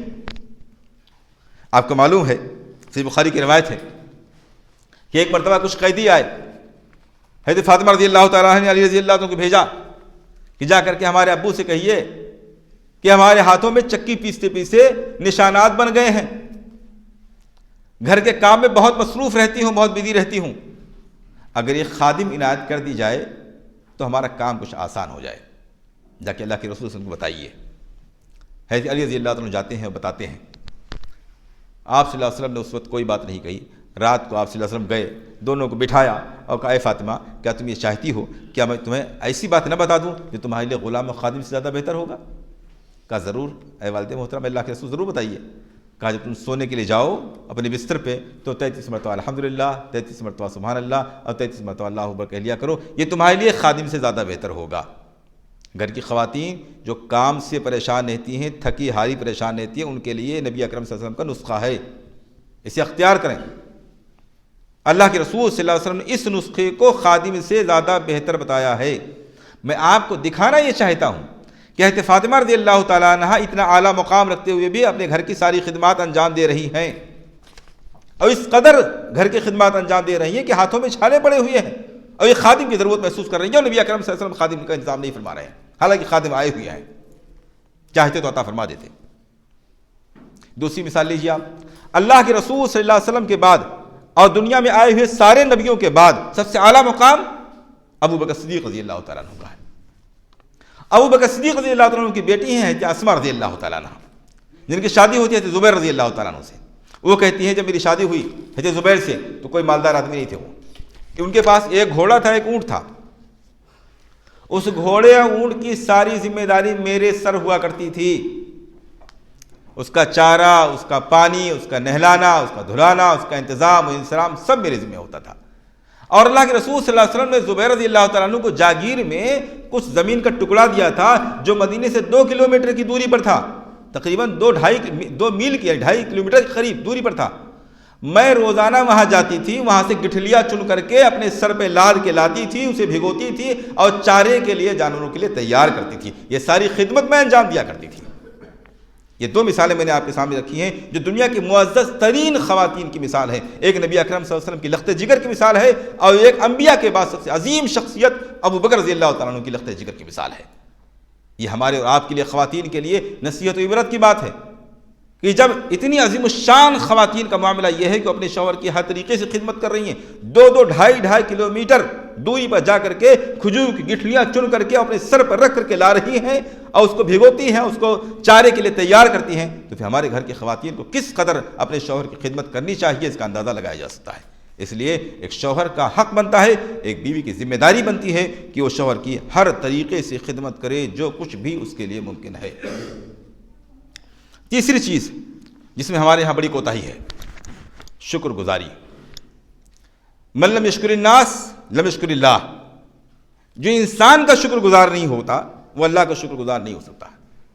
انسان سے ڈائریکٹ کسی کو نعمت مل رہی ہے، فائدہ پہنچ رہا ہے، وہ اس کا شکریہ نہیں ادا کرتا ہے تو اللہ کو تو دیکھ بھی نہیں رہا ہے، اللہ سے ڈائریکٹ نعمت بھی نہیں ملی ہے اس کو، تو اس کا شکریہ کیا ادا کرے گا؟ تو جب یہ بات ہے تو پھر سب سے زیادہ شکریہ کے مستحق میاں بیوی دونوں ہیں، دونوں کو چاہیے کہ ایک دوسرے کا شکریہ ادا کریں۔ یقیناً بیوی ہماری خدمت کرتی ہے، ہمارے گھر کے ماحول کو درست رکھتی ہے، ہمارے بچوں کی تربیت کرتی ہے، ہمیں چاہیے کہ ہم کھلے لفظوں میں شکریہ ادا کریں۔ ہمارے یہاں اس معاملے میں بے پناہ کوتاہی ہے۔ اگر ہمارے یہاں معاشرے میں ہماری ذرا سی بھی کوئی خدمت کر دے، ایک گلاس پانی اگر کوئی دے دے، ہمارے منہ سے فوراً نکلتا ہے جزاکم اللہ، شکراً، ہم بولتے ہیں، عادی ہیں۔ لیکن کیا گھر میں ایسا ہوتا ہے؟ کبھی پیاس لگی ہو اور بیوی ایک گلاس پانی لے کر کے آئے، ہم نے کہا ہو جزاکم اللہ، شکریہ؟ نہیں ہوتا ہے، نہیں ہو۔ ہم سب اس میں ننگے ہیں، اس حمام میں ہم سب ننگے ہیں۔ میں آپ کے لیے نہیں کہہ رہا ہوں، اپنے لیے بھی کہہ رہا ہوں، نہیں ہوتا ہمارے گھروں میں۔ یہ ہم دونوں کی ذمہ داری بنتی ہے۔ ایسے ہی شوہر دن بھر مارا پھر رہا ہے، تھکا ہارا آ رہا ہے، بیوی کے لیے، گھر کے ماحول کے لیے، بچوں کے لیے کیا کیا نہیں کرتا ہے وہ۔ بیوی کو چاہیے کہ شکر گزاری کرے اس کی، جو کچھ بھی اسے میسر آ رہا ہے، جو بھی وہ دے رہا ہے، اس پر اس کا شکریہ ادا کرے، اس لیے کہ یہ شکر گزاری نہ کرنا اس کے لیے جہنم میں جانے کا سبب بننے والا ہے۔ خواتین کا اپنے شوہروں کی ناشکری کرنا جہنم میں جانے کا سبب بننے والا ہے۔ چنانچہ صحیح بخاری کی روایت ہے،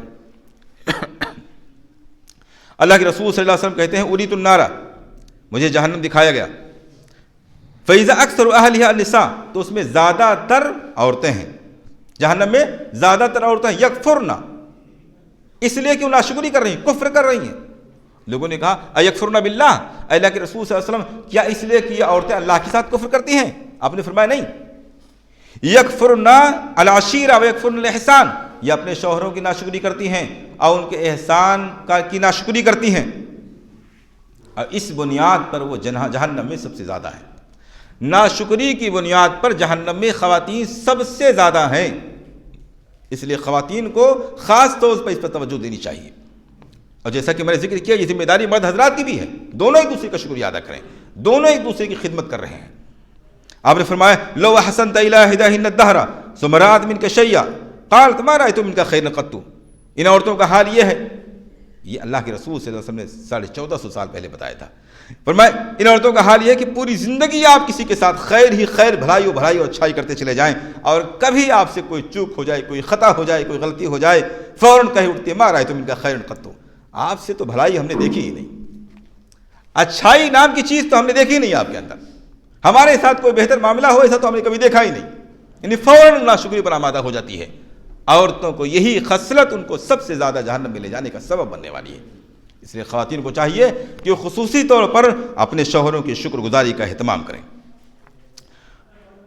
چوتھی چیز ہے کفایت شعاری، یہ بڑا اہم حصہ ہے معاشرے کے ڈیولپمنٹ کے لیے، معاشرے کے پرسکون رکھنے کے لیے اور شوہر کی زندگی کو پرسکون بنانے کے لیے کفایت شعاری بہت ضروری ہے۔ کفایت شعاری کا مطلب یہ ہے کہ فضول خرچی سے بچتے ہوئے اعتدال کے ساتھ درمیانی طریقے سے اپنے شوہر کی آمدنی کے اعتبار سے خرچ کیا جائے، جس سے گھر کا ماحول درست رہے، گھر کے سارے کام بھی پورے ہو جائیں، اور شوہر کو ہمارے بیجا اخراجات کی وجہ سے حلال و حرام آمدنی کرنے کی نوبت نہ آئے، وہ حلال ہی میں منحصر رہ کے رہ جائے، وہ حرام کی طرف نہ جانے پائے۔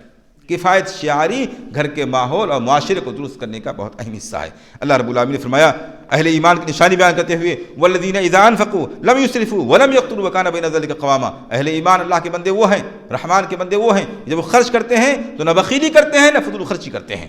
یہ مرد حضرات کے لیے بھی ہے اور خواتین کے لیے بھی ہے، بدقسمتی سے ہمارے یہاں خواتین کے اندر یہ معاملہ بھی بہت زیادہ پایا جاتا ہے۔ الصحیحہ کی روایت ہے، اللہ کے رسول صلی اللہ علیہ وسلم نے ارشاد فرمایا ان اول ما ہلک بنو اسرائیل، سب سے پہلا عیب، سب سے پہلی خرابی جس نے بنو اسرائیل کو ہلاک کر دیا، یہودیوں عیسائیوں کو جس عیب نے سب سے پہلے ہلاک و خراب کیا تھا وہ کیا تھا؟ ان امرات الفقیر کانت تکلفہ من الثیاب او الزی ما تکلف امرات الغنی، کہ بنو اسرائیل کی غریب گھر کی عورت بھی بتکلف لباس اور زیور اور گھر کے ساز و سامان اس طرح کا اختیار کرنے لگی تھی جس طرح ایک مالدار کے گھر کی خاتون استعمال کرتی تھی۔ ہماری وہ استطاعت نہیں، ہم اپنے دائرے میں رہ کر کے کریں، اسی میں ہمارے لیے سکون و عافیت ہے۔ بنو اسرائیل کی خواتین اس کے الٹا اپنے معاشرے کے مالدار عورتوں کو، مالدار گھر کی عورتوں کو اپنا آئیڈیل بنایا. ان کے پاس یہ سامان ہے، ان کے پاس ایسا کپڑا ہے، ان کے پاس یہ زینت کی چیزیں ہیں، تو ہمیں بھی وہ چیز چاہیے. شوہروں پر پریشر بنایا، دباؤ بنایا، اور اس پہ شوہروں نے حلال و حرام کی تمیز ختم کر دی. آج بدقسمتی سے ہم بھی بنو اسرائیل کے اسی راستے پر چل پڑے ہیں. اپنے گھر کی خواتین کی کفایت شیاری کے معاملے میں سخت لاپرواہی کی بنیاد پر، بے جا مطالبات کی بنیاد پر، بے جا اخراجات کی بنیاد پر، اسراف و فضول خرچی کی بنیاد پر آج شوہر نہ چاہتے ہوئے بھی بہت دفعہ حرام آمدنی کرنے پر مجبور ہے.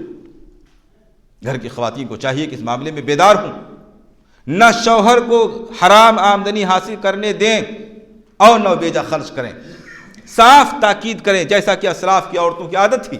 علماء نے لکھا ہے کہ ہمارے اسلاف جو بزرگوار گزرے ہیں، ان کے گھر کی خواتین اپنے شوہروں کو تاکید کر کے گھر سے بھیجا کرتی تھیں کہ میرے معاملے میں اللہ سے ڈرنا، مجھے حرام کا رزق مت کھلانا.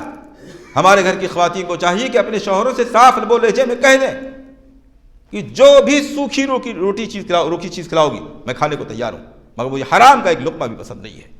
اگر عورتیں یہ ماحول بنائیں، کفایت شیاری سے کام لیں، تو انشاءاللہ آج ہمارے معاشرے میں جو حلال و حرام کی تمیز اٹھ چکی ہے وہ انشاءاللہ پھر سے درست ہو سکتی ہے. پانچویں چیز، اولاد کی تربیت اور رضاعت. رضاعت کا مطلب پرورش اور دودھ پلانا، اور تربیت یعنی جسمانی صحت کا خیال رکھنے کے ساتھ ساتھ ان کی ذہنی اور دینی تربیت کرنا.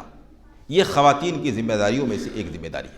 ماں کی ایک ذمہ داری یہ بھی ہے کہ وہ اپنے بچے کی صحت کا خیال رکھے، اس کے جسم کی صفائی ستھرائی کرنا، اس کو دودھ کی ضرورت ہے دودھ پلانا، اس کی تربیت دینی اعتبار سے جس تربیت کی ضرورت ہے اس تربیت کا انتظام کرنا. یہ ماں کی ذمہ داریوں میں سے ایک ذمہ داری ہے. ہمارے ماحول میں یہ چیز عام ہوتی جا رہی ہے کہ بہت سے گھروں کی خواتین اپنے بچوں کو دودھ پلانے سے کترا رہی ہیں. یہ بات عام ہوتی جا رہی ہے. آپ دیکھیے صحیح ابن خزیمہ کی روایت ہے، ابو امامہ باہلی رضی اللہ تعالیٰ عنہ کہتے ہیں کہ میں سویا ہوا تھا، دو فرشتے آئے اور مجھ کو لے کر کے گئے کسی اونچی جگہ پر، اور پھر جنت و جہنم کی سیر کرائی.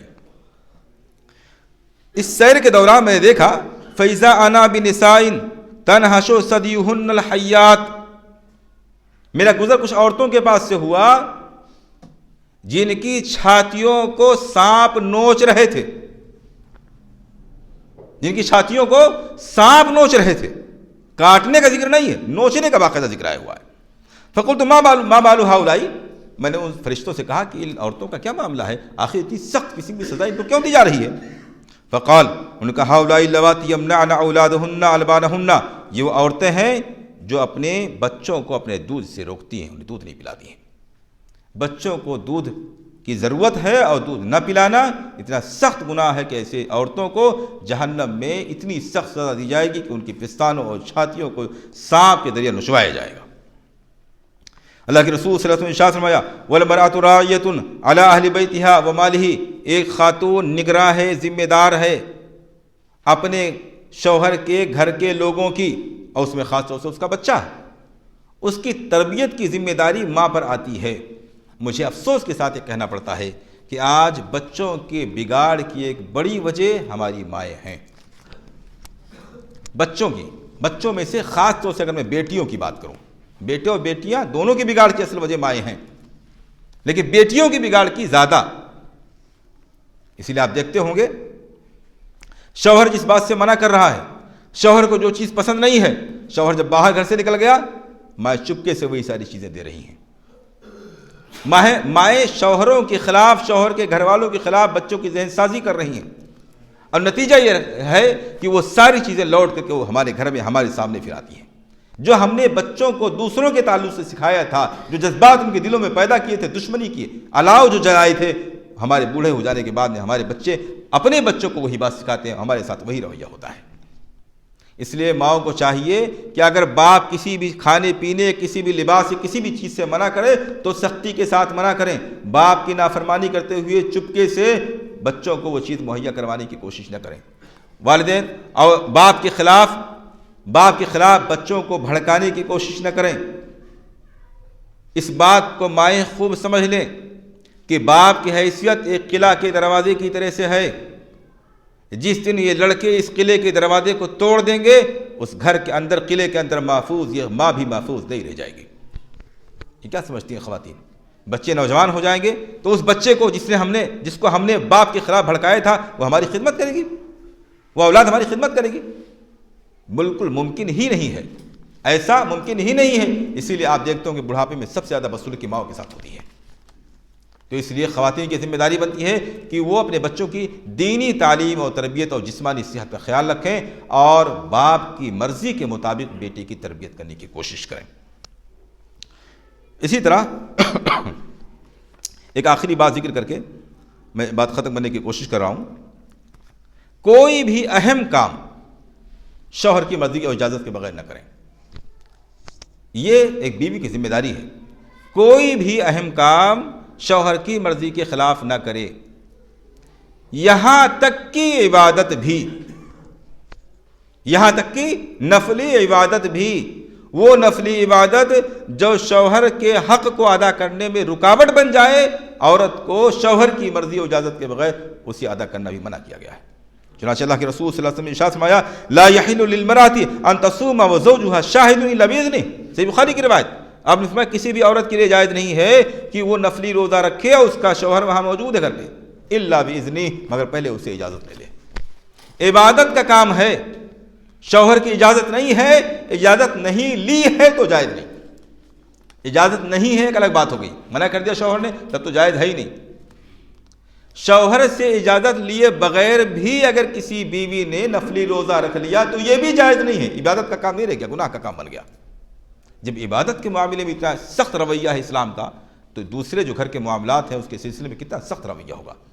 اس لیے خواتین کی ایک ذمہ داری یہ بھی ہے کہ وہ کوئی بھی اہم کام کہیں بھی آنا جانا ہے، کوئی خرید و فروخت کرنا ہے، کسی کو کچھ دینا لینا ہے، کوئی بھی ایسی بات ہے، شوہر کی مرضی اس کی اجازت کے بغیر انجام نہ دیں. اللہ کے رسول صلی اللہ علیہ وسلم نے اس سے منع فرمایا ہے.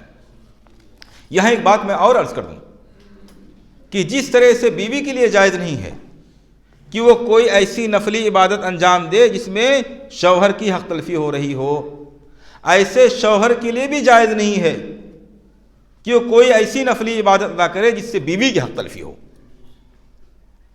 ابھی آپ کے سامنے حدیث بیان کی گئی حضرت عثمان بن مظعون رضی اللہ تعالیٰ عنہ کی، جو دن کو روزہ رکھتے تھے اور رات کو قیام اللیل کرتے تھے. اللہ کے رسول صلی اللہ علیہ وسلم نے ان کی سخت تنبیہ فرمائی، حالانکہ وہ تو عبادت کر رہے تھے، مگر اس عبادت کی وجہ سے بیوی کے حقوق کی ادائیگی میں رکاوٹ پیدا ہو رہی تھی. اللہ کے رسول صلی اللہ علیہ وسلم نے فرمایا ارغبۃ عن سنتی، کیا میری سنت سے تم منہ موڑ رہے ہو، اعراض کر رہے ہو؟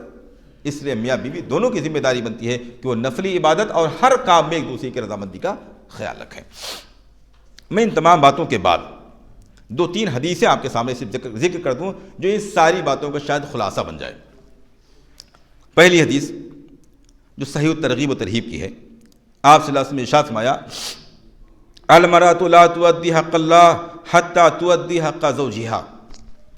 کوئی بھی عورت اللہ کا حق ادا نہیں کر سکتی ہے جب تک وہ اپنے شوہر کا حق ادا نہ کر لے.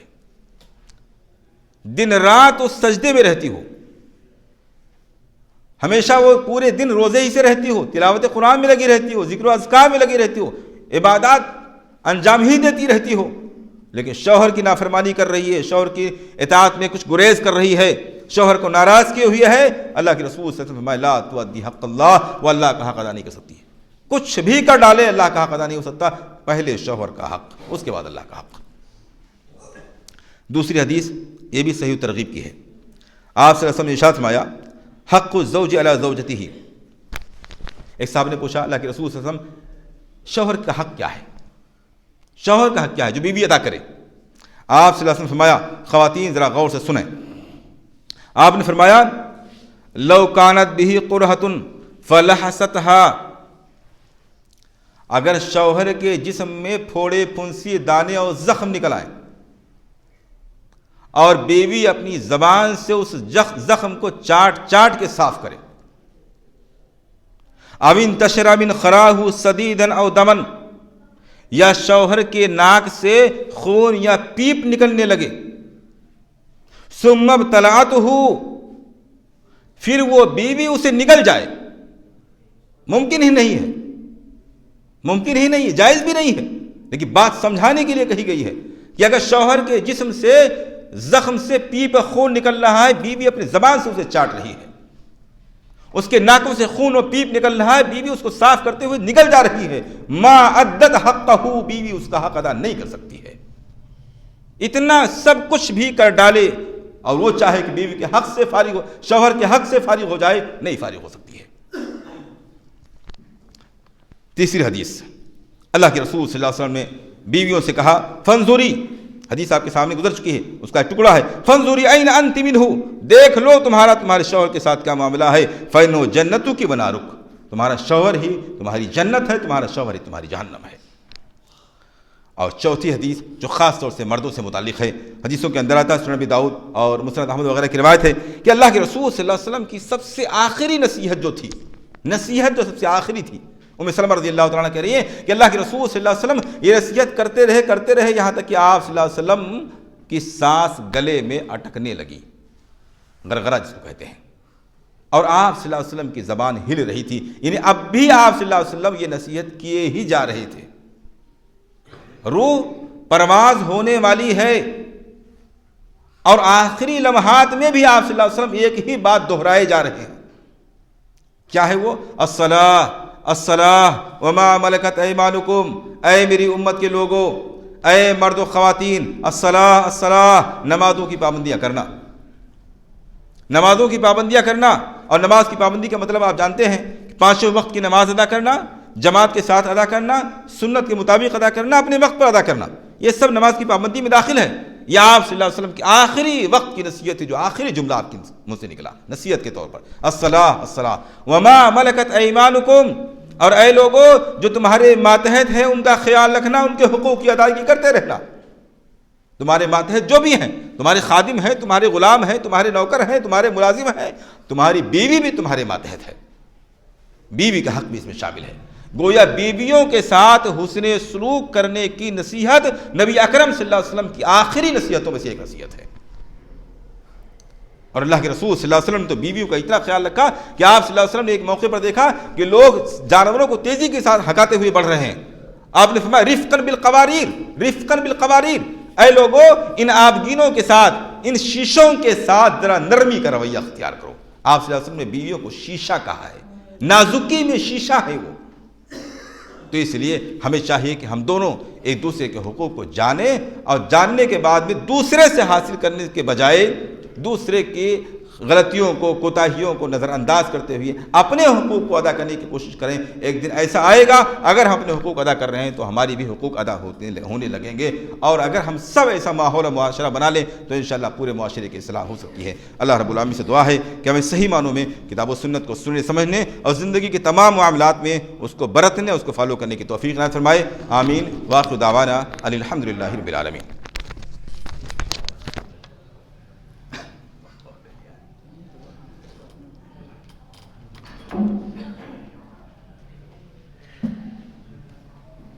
جزاکم اللہ خیر و احسن الجزاء۔ بعضوں میں صدارتی کلمات کے لیے 4-5 منٹ کے لیے آپ کے بیچ میں شیخ محترم فضیلت الشیخ محمد مستقیم صرفی حفظہ کو مدعو کر رہا ہوں، انشاءاللہ موقع اور غنیمت سمجھتے ہوئے مختصر خطاب کریں گے۔ اس سے پہلے ایک اعلان میں کر دینا مناسب سمجھتا ہوں۔ آپ دیکھ رہے ہیں کہ مستقل طور پر 8 مہینوں سے میں موجود ہوں، اور یہ دعوتی جو شعبہ ہے جس کے تحت ماہانہ عورتوں کا بھی اور مردوں کا بھی پروگرام ہو رہا ہے، اس کے اوپر ایک اچھا خاصا صرفہ آتا ہے، خرچہ آتا ہے۔ آپ تمامی احباب سے گزارش ہے کہ آپ مسجد سے نکلتے وقت 2 نوجوان باہر کھڑے رہیں گے، آپ اس دعوت و تبلیغ کے اوپر خرچ ہونے والے اخراجات کو برداشت کریں۔ آپ ہی کے تعاون سے پروگرام ہو رہا ہے، اس لیے آپ لوگ زیادہ سے زیادہ تعاون کریں، انشاءاللہ آپ کا 1 روپیہ بھی ضائع اور برباد نہیں ہوگا۔ السلام علیکم۔